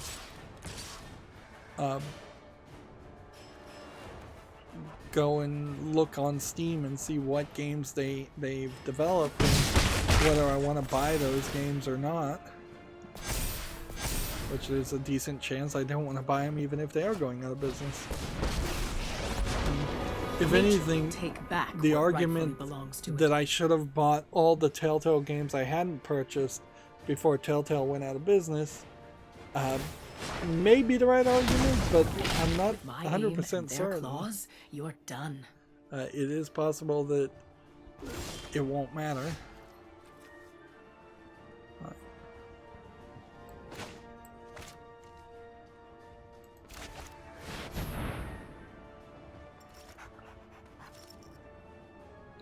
So that's going to take 3 health out, right? Which then lets me just attack with that and win. Gamatsu has an article here. Yakuza Like a Dragon details the Shotenbori battle arena and dungeons. So they've got some screenshots, more of the Yakuza Like a Dragon series game, which I think Yakuza Like a Dragon is Yakuza 3, maybe. And that brings us to an interesting story here, of which I have a personal involvement with, so you'll have to take me as a bit of a biased source here, but I'll try to be as fair and balanced as possible here. A labor union, the Communication Workers of America, takes steps to organize game workers. Now, my involvement here is that at one time in my past, working in a job that was not a video game, in the video game industry, I was a member of the Communication Workers of America, the CWA. Unions in general go up and down based on what state they are in. The small section of your union, your local part of that union, is going to affect a lot about how effective and useful a union is. If your local is in a pro-union state like California, New York, in Quebec, Canada, I would suspect is very pro-union. It's going to have a lot more protection, a lot more government laws protecting it and helping it, and it's going to have a lot of helpful things. Particularly, the main helpful thing is if you're in an at-will state where an employee can terminate you, in most cases at will at any time for no or any reasons, any reason excluding reasons that have been made illegal, such as you can't be terminated because of your race, your gender, your things like that. But otherwise, if you're in an at-will state, unions can't be too helpful. They can be a little bit helpful, but not super helpful. They are very weakened based on whether the local laws help them or make them. There is a huge amount of anti-union propaganda that gets spouted by people who don't know what they're talking about and have never dealt with a union. A lot of this being spouted by people who just are straight up idiots. I can't really say that. Say anything else. There's a lot of just I'm a Republican in the United States, and thus I hate unions, even though I am a poor person who would severely benefit from having a union in my personal job. A lot of people like that, and that gets into a politics thing that doesn't matter. I can say in my experience with the CWA is they kept me in a job where the job specifically was trying to fire everybody, and they would have probably tried to fire me as a male, because they were definitely focusing on getting rid of the men before they were going to fire all the women, just so that there wouldn't be as many fights when they finally did shutter the company, which they did finally shutter the company. That they totally, not the company, but the office that I was working out of. They did about 2 years after they finally succeeded in getting rid of me and driving me out of a job. They fired everyone else and drove everyone else out of the job. And they had been trying for at least 2.5 to 3 years before they got rid of me to get rid of everyone else. And they had managed to very steadily reduce the head count and just fire people or get people to quit in dozens per month. There was a lot of people when we started, 300 or 400 people in that office, and in the course of less than 5 years they managed to fire all of them.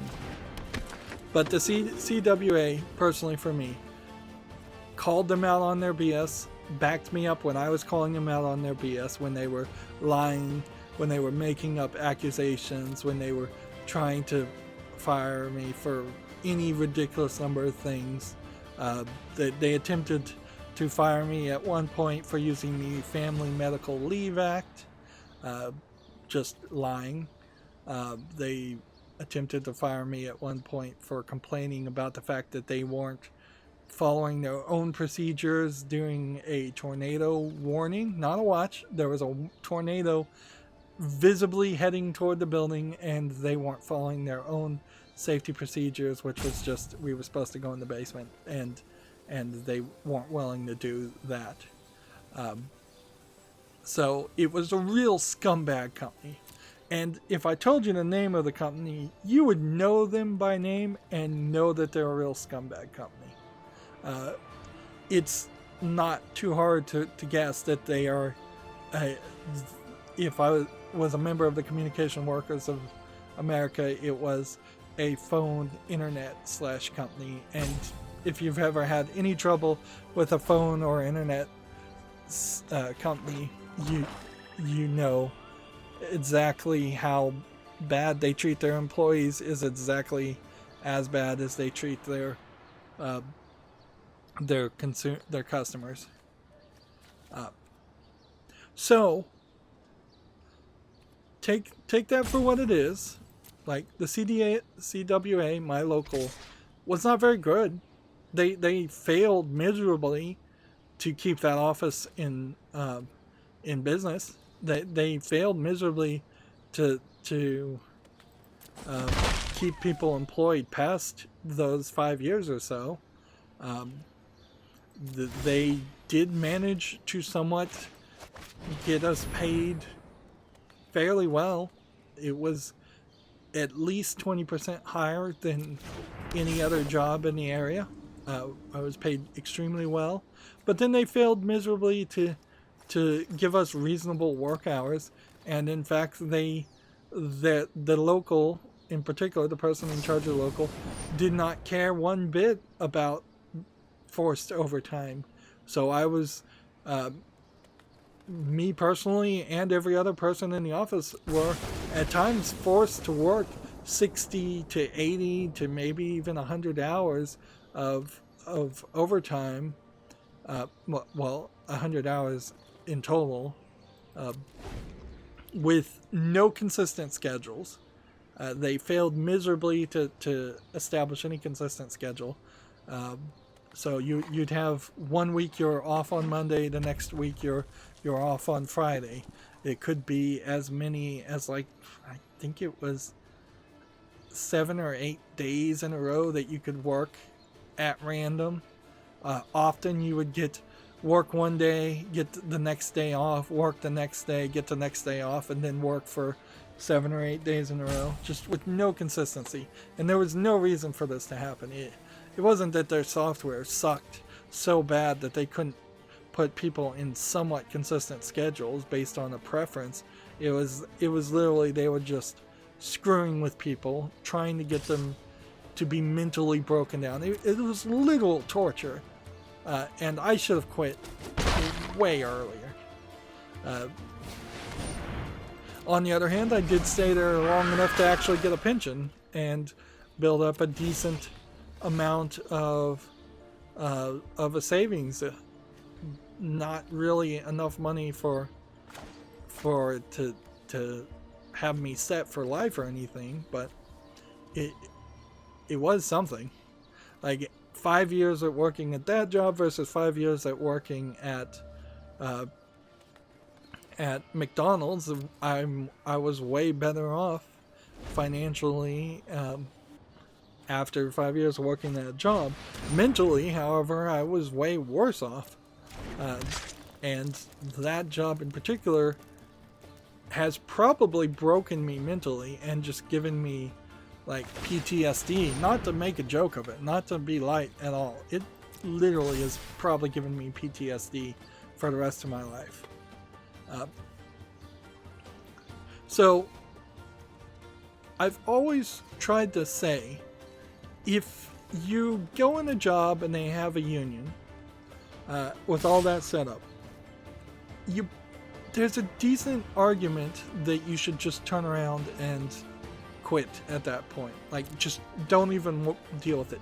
Because if a business requires a union, that means that business practices and how they treat their employees was so awful, so bad, that people went through the hassle and frustration of creating a union, which is a lot of hassle and frustration.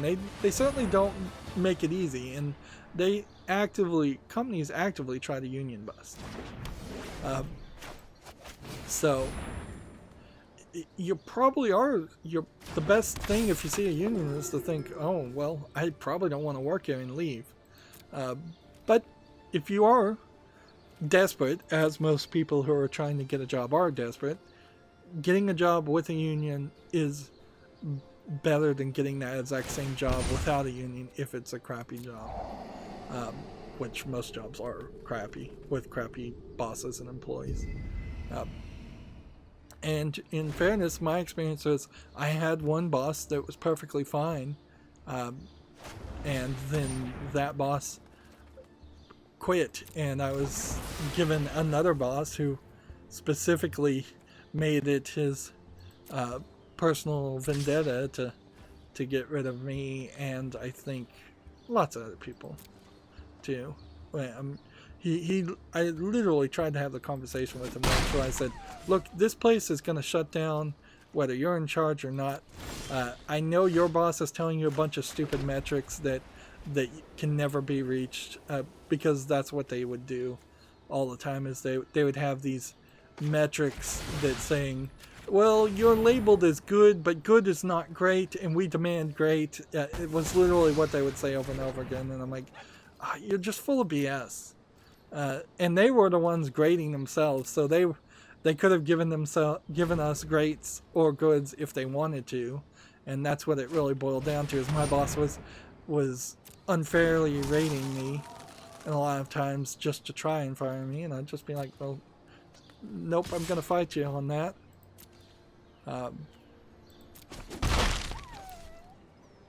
But yeah, I could probably talk for 20 minutes on that, and honestly don't want to.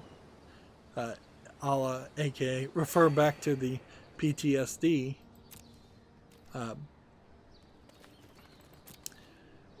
But in the video game industry, what have we seen as far as stories of the video game industry? We have seen horrible, horrible stories of people in charge sexually harassing, overworking the employees. And I imagine with the CDWA involved, if they actually did unionize video game developers, you would see very little negotiated on reducing the work hours. But you probably would see them get paid more. And eventually that might balance out to the point where it's no longer worth the video game development company's time and money to pay somebody for working 60 hours a week when it would be better for them to hire more people, which is inherently what they need to do. Video game companies need to do is they need to have twice as many people on their schedule, as far as employees, instead of overworking people to the point where they're doing the work of 2 or 3 people. But I don't think the CWA would probably do much to that. They probably would, and I've said that they should have a job bank. I think is the phrase, where people get laid off from working with one video game company, and then they go and get retrained at a job bank, and they're still getting paid at this job bank. And then when another company needs to hire more employees, they are first to be hired for that other company. So when one game development company winds down, another that is not winding down would hire them. That has worked pretty well for the auto industry, as well as anything for the auto industry has happened. So if they did something like that, that could be helpful. They definitely would probably do better on making sure people have health care and pensions and retirements. That is something that any union would definitely focus on. There would be more seniority-based decisions. So if you are laying off people, which most game developers do get laid off, not fired for any cause, it would be the most senior people get kept on the job and the least senior people get laid off. Just as a standard practice. Seniority is key as far as unions are concerned. It is the fair metric that they have decided to use. This keeps the oldest people, also the actual physically oldest people, working at video game companies unless the video game companies pull some shenanigans and create new titles and try to drive out old people other ways, which is a problem that we're starting to see, in particular with the video game industry, is that more and more you have people like Cliff Bleszinski, he was a spry, like 21-year-old when he started or got popular. He's old now. Like, let's not beat around the bush. He is old now. And so if he wasn't the person in charge, and if he wasn't management, he probably would have been fired. If these unions existed also decades previous, some of the developers who worked at like Intellivision and Atari, they very possibly would still be in the video game development industry right now. And when you look at like Nintendo, which is mostly a Japanese-based union, in Japan unions are pretty much mandatory, as I understand it. So the idea there that some of the older developers at Nintendo, like Shigeru Miyamoto, could just be laid off because they're old. Unlikely to happen in Japan or Nintendo, even Nintendo of America. But if that weren't the case, yeah, you would see a lot of talent leave Nintendo if all their employees over the age of even 50 stopped working there.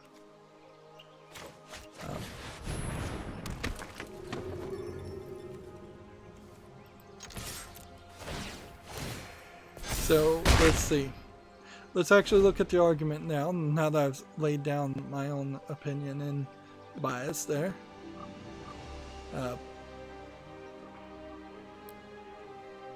The thing here is, for the first time, when compared to like Code, the campaign to organize digital employees, which I haven't even heard of, or Game Workers Unite, both of those were kind of upstart attempts at being a union, of which it didn't seem like they didn't knew what they were really doing, nor did it really seem like there was a lot of enthusiasm. Even the Riot walkout, in particular, wasn't well. I don't even know what the right word to say there is. It was not well marketed or attended. In the Riot situation, though, in particular, I don't think you much would have been able to be done. Like, one thing these unions really don't have a lot of success with, to my understanding, is getting rid of management that are pains in the butt or doing something. They can sue them, and they will have more money to hire lawyers than an individual, but that's kind of it. Like, that's kind of the only thing they can try to do, unless the union is actually going to try and buy a controlling share of a company and make it a union controlled video game company, then fire the offending manager. On the other hand, that Riot lawsuit that did succeed in the favor of the women for sex discrimination probably would have gotten them more money had a union been backing the lawyers and paying the lawyers there.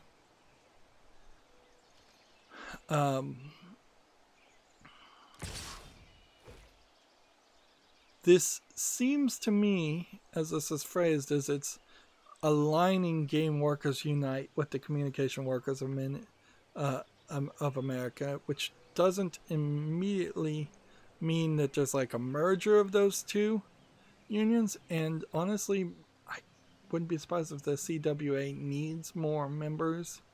Unions generally always want more members, but sometimes they really need them.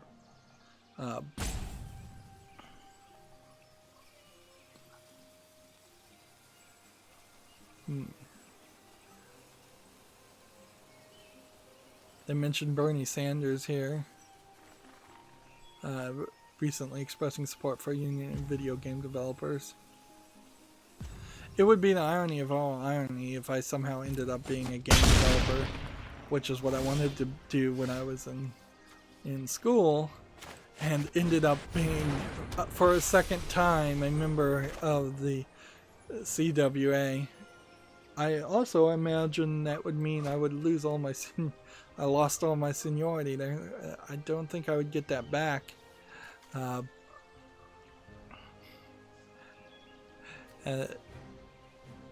Yeah. And in the end, it is also worth mentioning that the CWA, while they were involved with the eventual point where I finally gave up the ghost and just let them fire me on some BS reason at my job. The CWA didn't really fight that hard either.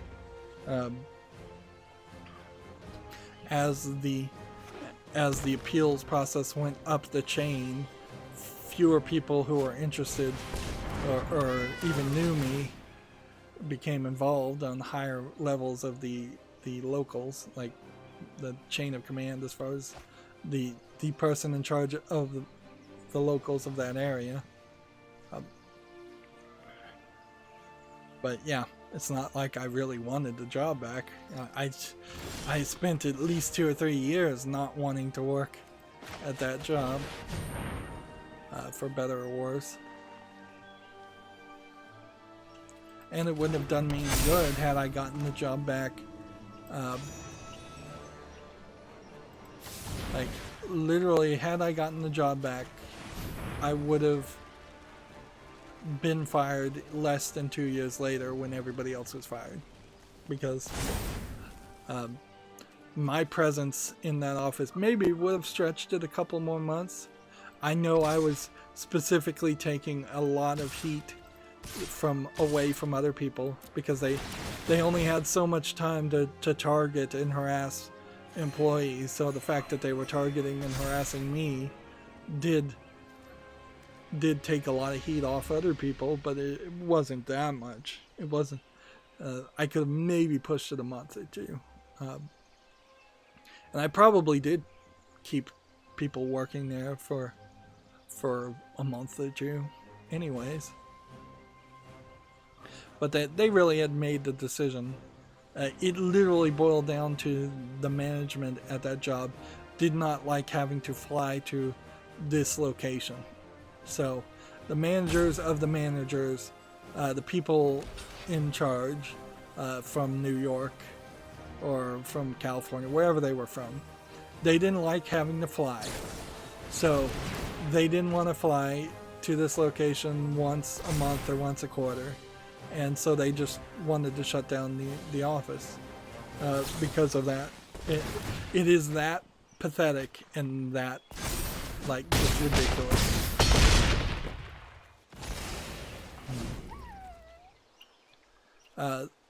And that's exactly what they said. That's not like speculation or anything.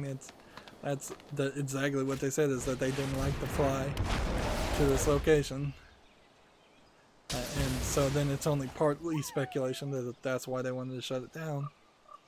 But also in union jobs, it is typical of union. It is a typical union busting move to open up a new office somewhere, and then have all those new employees at that new office have really small seniority and not much support. Because if you have everybody in one office and there's 1,000 people working out of one office, that's a strong union there. But if you have 100 offices with only 10 employees, well, then those 10 employees are going to have a real hard time striking just for that one office.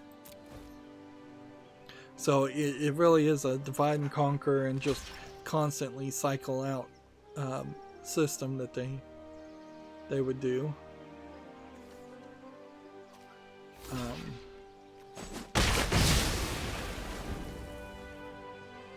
I should have waited a turn and I could have given everybody haste. Well, I can't right now, but all I need to do is 1 damage. I can figure out some way to do 1 damage. I'm sure. Moving on to the next story. Gamasutra has an article. Platinum Games will use the Tencent investment to, quote, explore self-publishing. I think we mentioned this before, that Tencent has decided to invest an undisclosed amount into Platinum Games. I hate that Tencent is getting more influence yet again by effectively buying and investing in the companies. I hate that this is just another example of China, the Chinese government through Tencent, trying to buy influence. But on the other hand, I like the idea that Platinum Games might have money and that they might go into self-publishing, because let's be honest here, the Nintendo investment for Platinum Games only took them as far as making Bayonetta 2 and making Bayonetta 2 for the Nintendo consoles. It failed to really ever get Bayonetta 2 on PC. Nier Automata is on PC, but I don't think it ever got that patch that they promised. So yeah, I kind of like that they are moving in a direction that they can make yet another game. It is very possible Platinum Games waste money and their games cost too much to develop, relatively speaking. And it just puts Platinum Games in company with Riot Games and Supercell and Epic Games and Activision Blizzard and Paradox Interactive. It'll be interesting when you think of a game like Bayonetta, though. If Platinum Games at some point bends the knee to China and is making a Bayonetta that isn't the Bayonetta we've seen and loved in the past. At that point, that would be really, really ridiculous. I wanted to quickly mention that Plague Inc. Evolved is on the Switch. I liked that game, so I covered it quite a bit. So I'll just mention it. Playing that on the Switch makes some sense. Gamma Sutra has an article here. PlayStation VR sales have topped 5 million units worldwide. I guess that's the VR headset itself. 5 million units for hardware is pretty low. 5 million units for software would be incredibly high. So, probably doesn't really mean a lot there. Now I have to do 5 damage.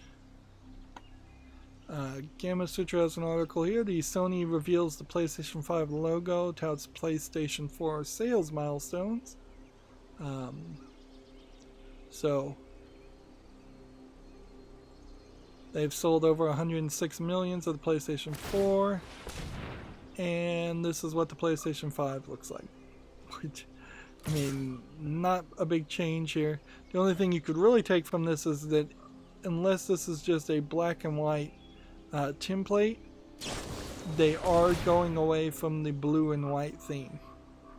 So you would have to then speculate to the extreme that they're going from kind of a softer, more gentle color palette to a black and white, because they're going to try and be more hardcore games and more aggressive.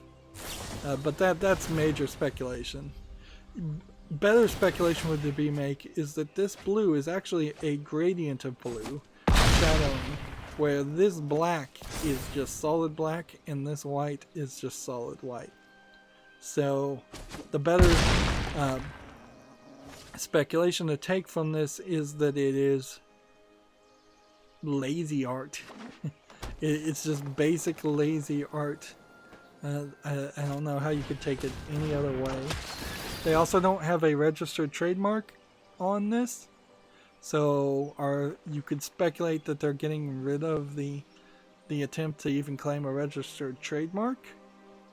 That would be kind of crazy. One assumes this means that for the next PlayStation 5 game cases, if they are going to be black and white on the top band to identify the discs as PlayStation 5 discs, that eliminates the Xbox Series X versions games from having a black and white band, which would make a lot more sense because their console is black and white, and Microsoft has always been a little bit black and white when they weren't doing their green and white theme. So yeah, but you would have to heavily speculate and have no real basis for your speculation to take anything from that logo. There's much better speculation you can do, certainly for the PlayStation 5, with it being with the Sony Interactive Entertainment now being completely run out of California. There's big changes ahead, in my opinion, as far as how things are done and what kind of games they're going to focus on. Moving on, we have a game from Gamatsu. Sir Eats a Lot for the Switch launches January 9th, which is a night that eats a bunch of food. Is this on any other console? Apparently not, unfortunately. It looks like a game that probably would be kind of interesting. Although it seems almost like there's no enemies or anything. It looks like it is a kid-focused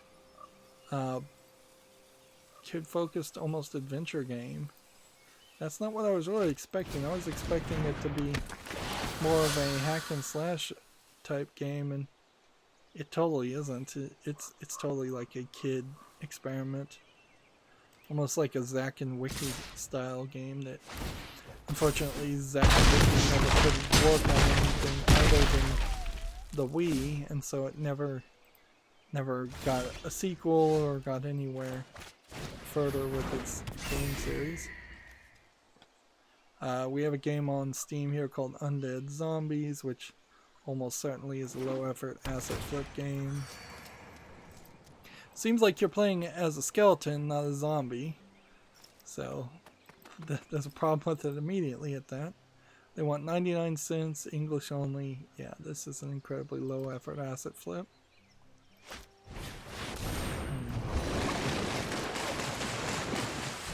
See, this next game is Tagnuri, so let me make sure that the screenshots are YouTube friendly. Alright, they seem well enough. This is probably the beginning of starting to see some more adult games approved on Steam. We have a game here called Hot and Lovely. It's already mixed reviewed. It's tag nudity and some kind of casual strategy action RPG is what they're saying it is. But by the looks of it, it seems like it's probably just rock, paper, scissors. Yeah, seems like rock, paper, scissors with some anime girls. $1.19, bunch of language support. Let's see. It's about 20 minutes of gameplay. There's a patch DLC. Yep. Just go ahead and choose no blockers. Nothing to say. So yeah, we're starting to see adult games approved again, and it's been a year. We can pretty much fairly speculate that there is a special approval process that happens every couple of weeks as far as adult games, and very few of them actually get rejected because we don't get a lot of people complaining that their games are being rejected, but some definitely are. Typically it seems to be based on the whim of who's looking at the game, and in part if the animation style is depicting a moe or extremely young girls characters. Let's see. Get rid of that.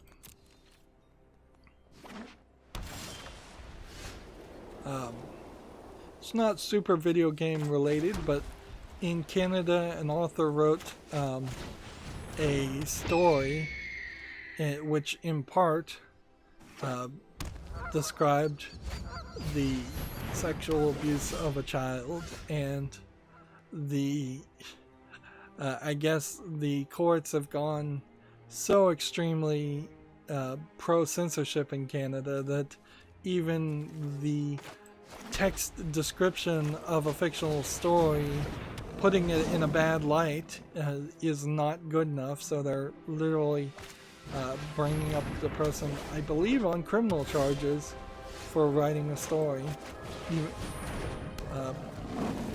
which, I mean, you really have to, at that point, completely give up on pretending like you care about free speech.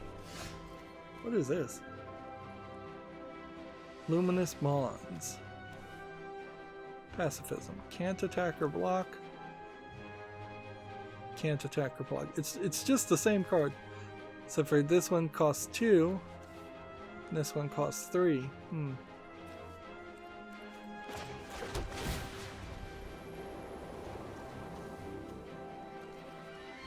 Well, none of these can attack. Oh, that sucks.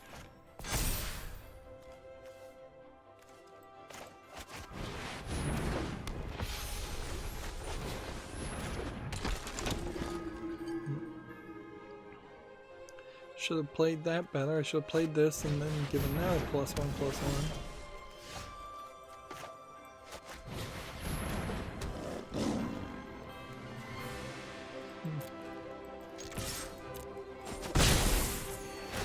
This is ridiculous. Next we have a game on Steam called Refuge, which I almost mispronounced as Refugee, but it looks like it's probably an asset flip hack and slash game. Fighting monsters. There's maybe just a little bit more polish on it, but the problem here is it doesn't look like you're doing anything. So why would I want to play this instead of something like Code Vein or Dark Souls or something along that line? This is $13.49. English, Spanish, Russian.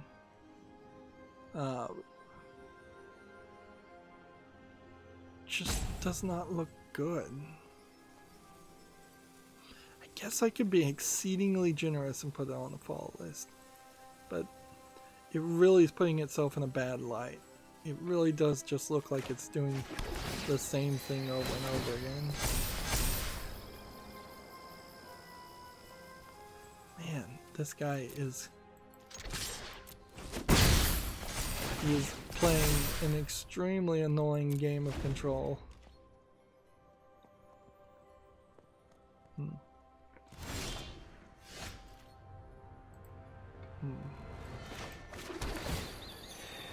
Meanwhile, I'm gaining health though, and I can still attack with 1. And as soon as I can destroy one thing, I could probably win the game. Let's see. Next we have a game on Steam called Avabel Online, which is an MMORPG free-to-play game, which already has negative reviews. And I can kind of see why. It looks like it is probably some kind of PC port of a mobile game. It looks like it's probably very repetitive and grindy, with also having way too much on the screen. That is way too much going on. In-app purchases, third-party EULA, Chinese, Japanese, Italian, and German. Let's see. Lazy developer force us to use BlueStack, which I think they mean is BlueStack, which is a port of Android, an Android emulator. It would be the software I think I would use if I was going to play Destiny Child and try and stream it, because they don't have a PC version for that, and I don't think they probably need one. But yeah, so it is just a mobile game port, a lazy mobile game port at that, and people are not happy for that reason, and I imagine other reasons too. Having touchscreen buttons often does not coordinate well with having actual mouse, keyboard, or controller support. And controller support for an RPG would be exactly what you would want. Next we have a game on Steam called Interstellar Prime, which looks like it's an asset flip game of a space game, which then makes it particularly weird when you look at these screenshots and you have a guy in just a plaid shirt, or a lot of the guns not looking very space alien-like. Yeah, I guess those are kind of alien-looking guns, but then the cork board or the pegboard back there doesn't really make any sense. It's like a weird combination of let's get guys in plaid shirts and then put them in the future in space. Like, I could almost see a funny argument too that perhaps this is retro fashion to that they are wearing the plaid shirts because it has gone around in circles and it is fashionable to wear plaid shirts. But I could really only expect to see that on one character as a joke. I can't expect that in the entirety of the game. So this is an early access game that's on the follow list already. I don't know why I put it on the follow list. I'm going to take it off. It's $9.49, English for full audio.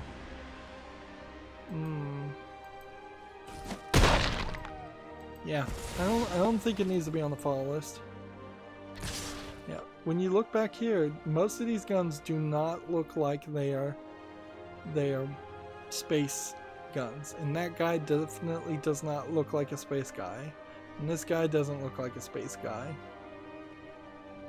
So clearly this is just asset flip stuff.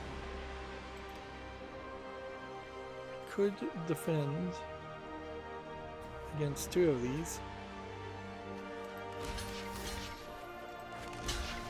Probably not a terrible idea.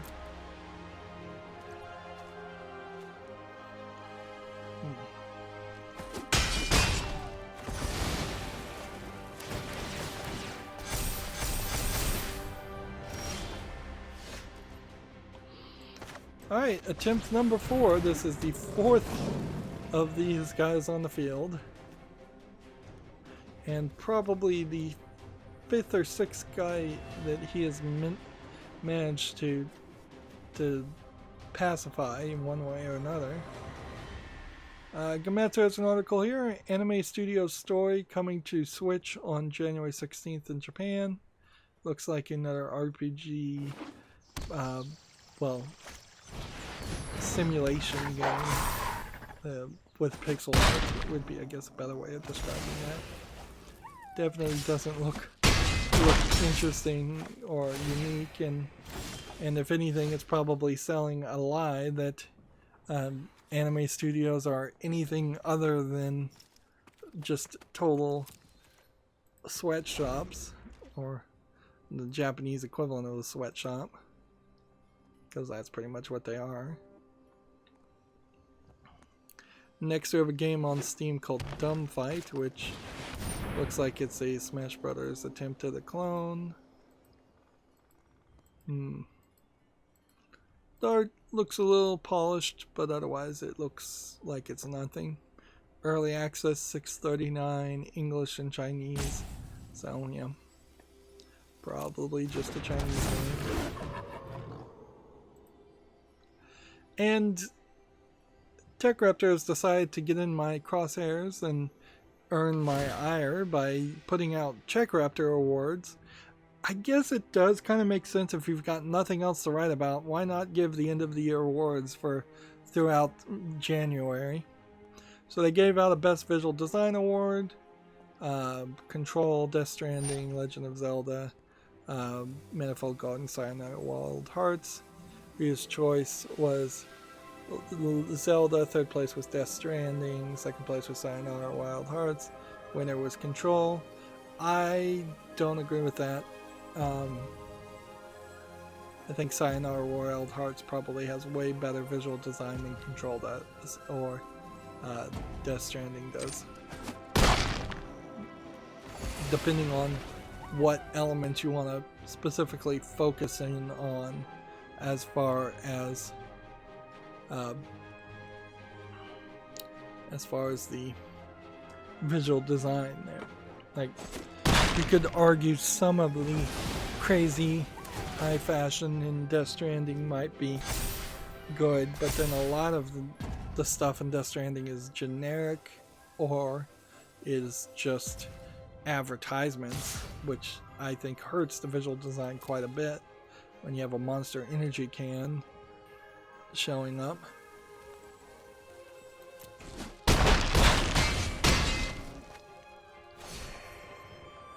Yep, I've totally lost here. So it does seem like you win a couple of games and then you just need to swap. Like, you just need to swap your deck, because then you're going to just lose a couple of games. And maybe it's all just mental.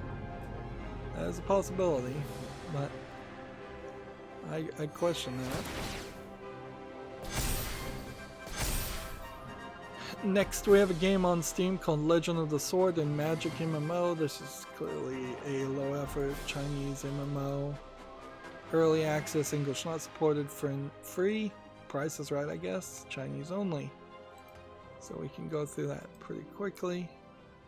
And I think at this point, even though we've got games left over, and this is getting long to be a long list, I think what I'll do is probably curate some of the games that I have left to talk about on Friday, and not talk about the games at all, and let's just talk about the news, so that we can wrap up today, because I can only really tolerate sitting in this chair for about 20 minutes.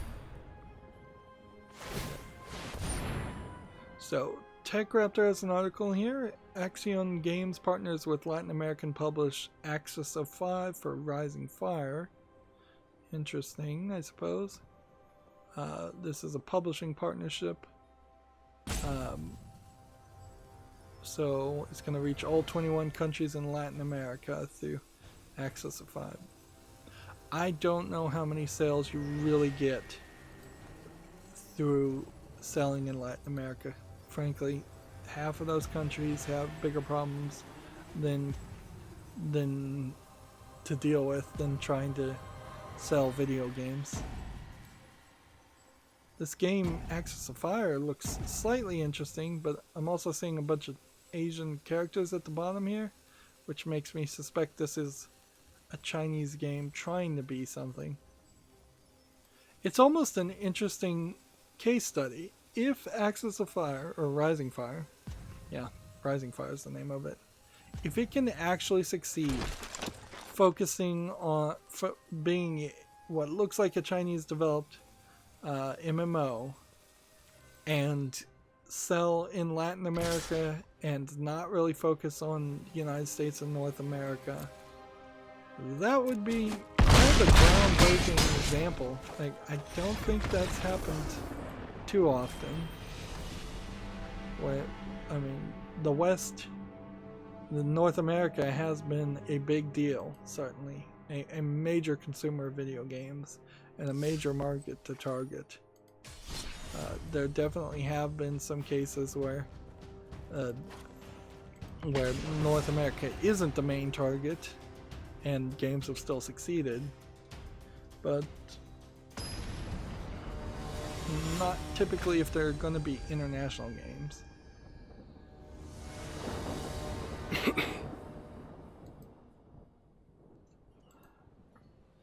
Alright. TechRaptor has the same article talking about this Alienware Switch-inspired PC. Don't think there's too much to say here. The thing about this is this almost certainly is a CES presentation that will never come to the light of day, and they'll never tell you the actual price on it. So it's kind of not like, it's not really informative or helpful information.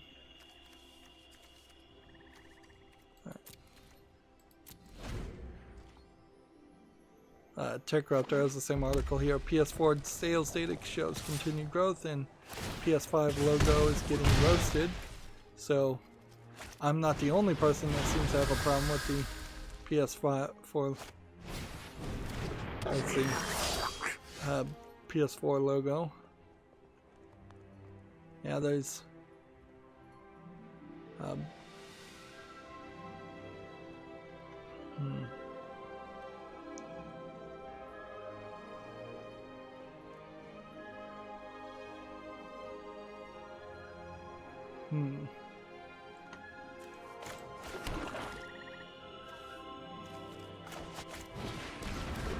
I wouldn't be particularly happy if I was the person who had assigned the job to make the PlayStation 4, the PlayStation 5 logo.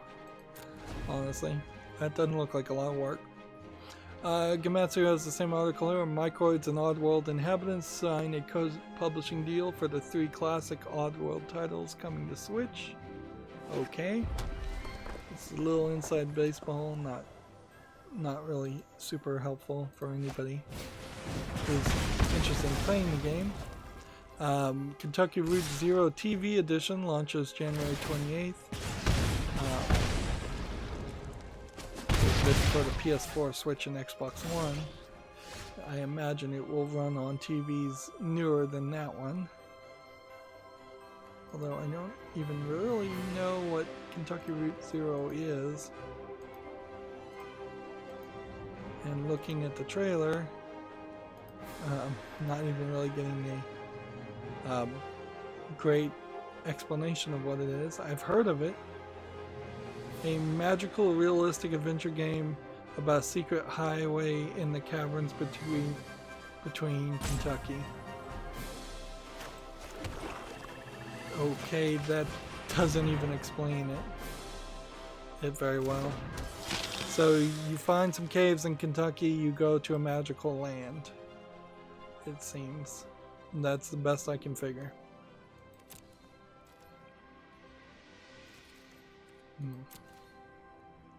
Gamatsu has an article here. Exit the Gungeon, the sequel to Enter the Gungeon, is coming to consoles and PC in early 2020. Okay. It doesn't really motivate me or make me want to play Enter the Gungeon, though. Just wasn't interesting before. It's still not interesting. TechRaptor has their best multiplayer award, which was Apex Legends, Borderlands 3, Call of Duty, Crash Team Racing, and Tetris 99. Reader's choice was Borderlands 3, third place was Call of Duty, second place was Tetris 99, and winner was Apex Legends. I disagree with that, but I didn't play any of those games and wouldn't have played the multiplayer on any of those games, so I'm not really in a great position to speak from authority. It's kind of funny that they're choosing to bring out this bit of information right now, when they could have definitely waited. As far as these articles, they didn't really need to put out 3 awards in the same day. And here's the third one, Best Writing Award. And the options were Plague Tale Innocence, Control, Disco Elysium, Life is Strange 2, Outer Worlds. I would guess the Outer Worlds should win. Reader's Choice agrees. Plague Tale Innocence made third. I think the writing's pretty good there. Second place went to Control. I don't think the writing's very particularly good in Control, because your experience, though, is very different based on whether or not you bothered to if you bother to read all of the bits of paper that are lying around in Control. If you don't read a lot of that, the writing is terrible in Control. That was mostly my experience. Double Strike allows you to defend. I guess it does. And not take damage. That's interesting.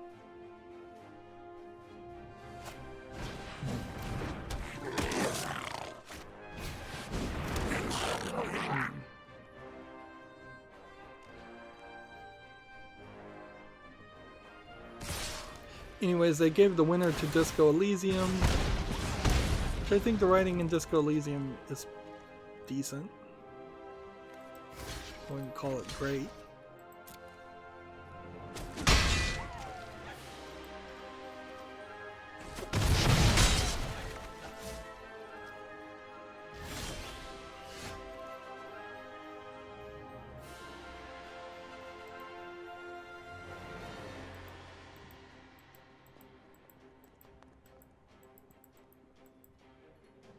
So this next game on Steam I just wanted to mention, Hentai Nazi. I believe this game has been released, taken off, and re-released on Steam multiple times because I swear I've seen this at least 2 or 3 times. It's $1.29, discounted English full audio. It is clearly a troll, full of meme images as far as the achievements. It is definitely garbage, but just kind of ridiculous in general that I've seen the same troll game multiple times when I really shouldn't.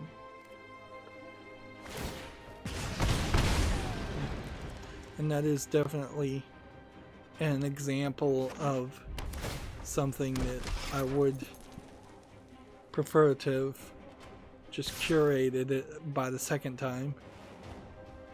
TechRaptor has an article here. Pokemon Direct promises 20 minutes of new info on January 9th. I don't know what that could be other than some slight addition to Shield the Sword, or details about Pokemon Home or Pokemon Sleep, those other things that were announced, or something else. I seriously doubt in 20 minutes they would come back and say we're bringing back the full Pokedex or anything like that. They could maybe try to say that they're going to patch the graphics somehow or improve the graphics in some way, but I doubt it. TechRaptor has an article here for the best soundtrack. Options were Cadence of Hyrule, Death Stranding, Fire Emblem Three Houses, Kingdom Hearts 3, and Sayonara Wild Hearts. Death Stranding got the reader's choice there. Third place was Cadence of Hyrule, then Death Stranding, and then Sayonara Wild Hearts. And I think Sayonara Wild Hearts deserves the win there. Although I would argue, I don't know if Death Stranding's soundtrack is actually good at all. There's a lot of games in these lists that I just didn't play. Gamatsu has the same article here. The Pixel Bullet Hell game Ita is coming to Switch and PC. This was the one I like the graphics of, but I'm not sure I really like the gameplay of. This is a shocking announcement. We have Disaster Report 4 Summer Memories launching April 7th in the West. Why this is shocking is because, to my understanding, at least in a very long time, a Disaster Report game has not come out of Japan. They are stories where an earthquake or something happens in Japan, stories of people surviving in the aftermath of those events. And the developers have been particularly specific about saying that this was a Japanese story of Japanese people surviving and acting in a different way than probably people in America would act, which somewhat true, somewhat not true. Like, I think you could argue some characters would act the same way, or you could easily translate some characters the same way. So as we're looking at this trailer, seems like a office lady surviving in this disaster.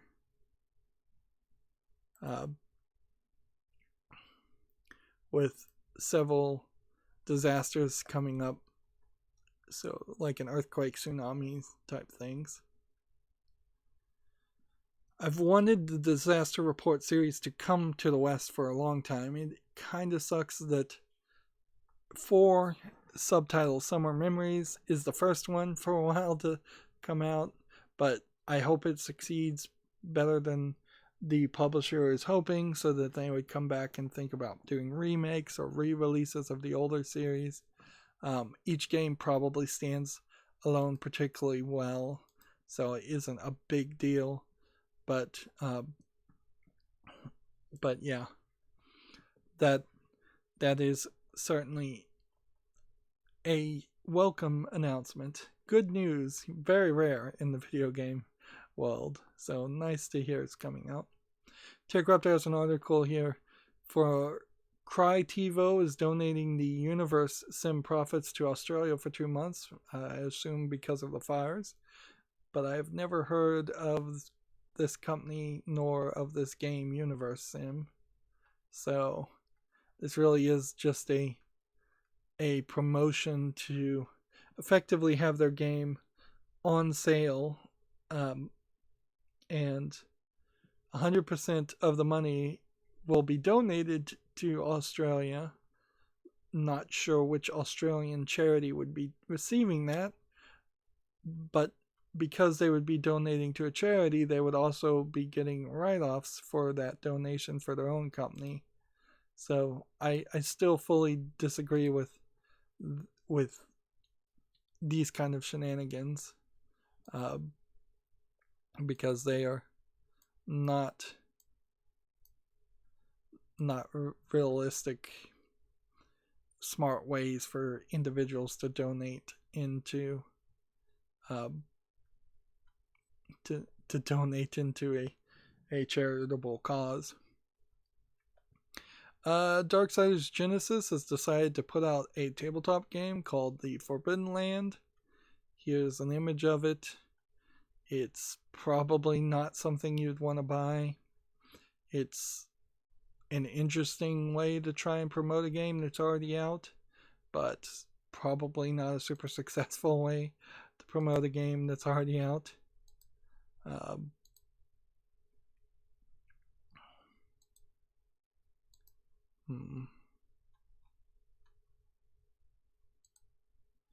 And with that leaves us with, I would guess, about 25 games on Steam that I just don't want to cover right now because we've been going so long. And that then brings us to the Humble Bundle store, which in about an hour a bundle ends. So I wouldn't be surprised if a new bundle begins in the next couple days or on Monday. But otherwise there's nothing to talk about. Meanwhile, we have 6 victories here. I should try and get 4 more victories, but I probably won't. Yeah, we're really limping in at the end of the finish line as far as this month goes. And see, then that just brings us to the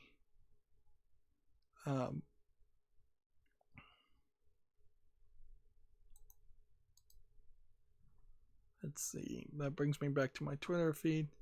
Apparently the Gifts of Mayhem shift keys are going to expire Friday, so search those out on Twitter if you want those. And let's see if there's anything else on my Twitter feed worth mentioning.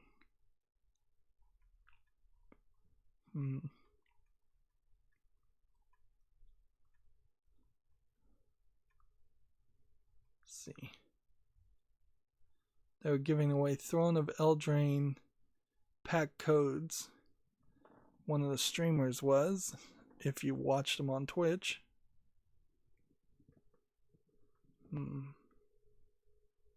Phil Spencer retweeted some story about the growing impact of gaming, which I'm going to skip because it's probably just self-congratulatory opinion piece. Sea of Thieves has 10 million players. Wow.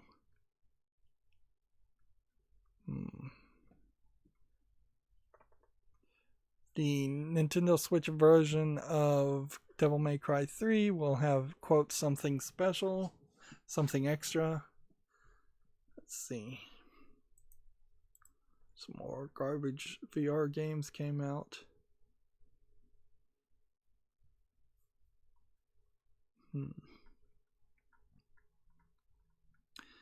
I'm still kind of wondering if we see anything new at CES that would really actually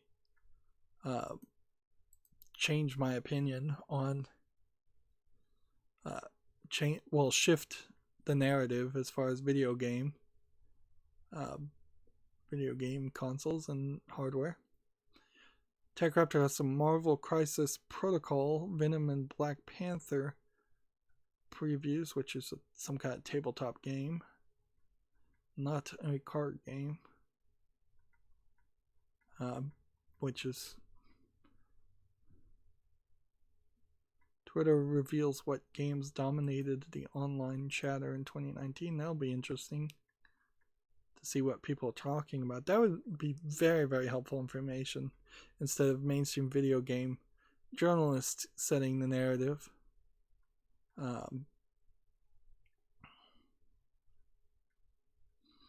Suppose it is worth mentioning on the CWA, Communication Workers of America thing, if they are going to swoop in and help video games companies unionize, they are going to swoop in and take control, for better or worse.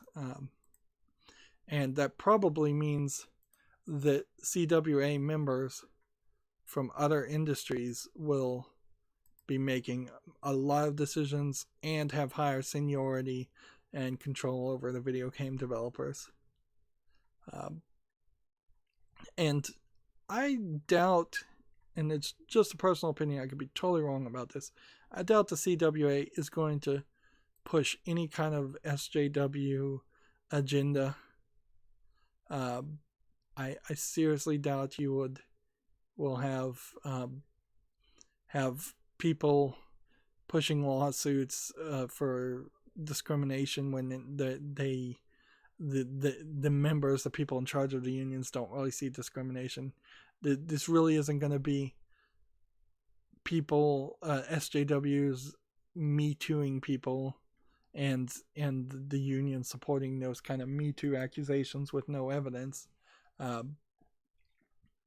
That I could be totally wrong about that. Certainly, I was not working at that job with that union by the time Me Too happened or any of that. But I seriously doubt they're going to put up with any kind of SJW nonsense. And they're going to be more interested in just setting up seniority, setting up pay scales, setting up benefits. Anyways, that's going to be it for the stream. As always, I ask you to like, share, subscribe, comment, and watch every second of my videos. If you want a friend to follow me on any social media sites, there's a whole bunch of links down below. And if you want to support me further, there's a link to Patreon, or you can friend me on Steam and gift me a game off my wishlist. Thank you for watching. Have a good evening.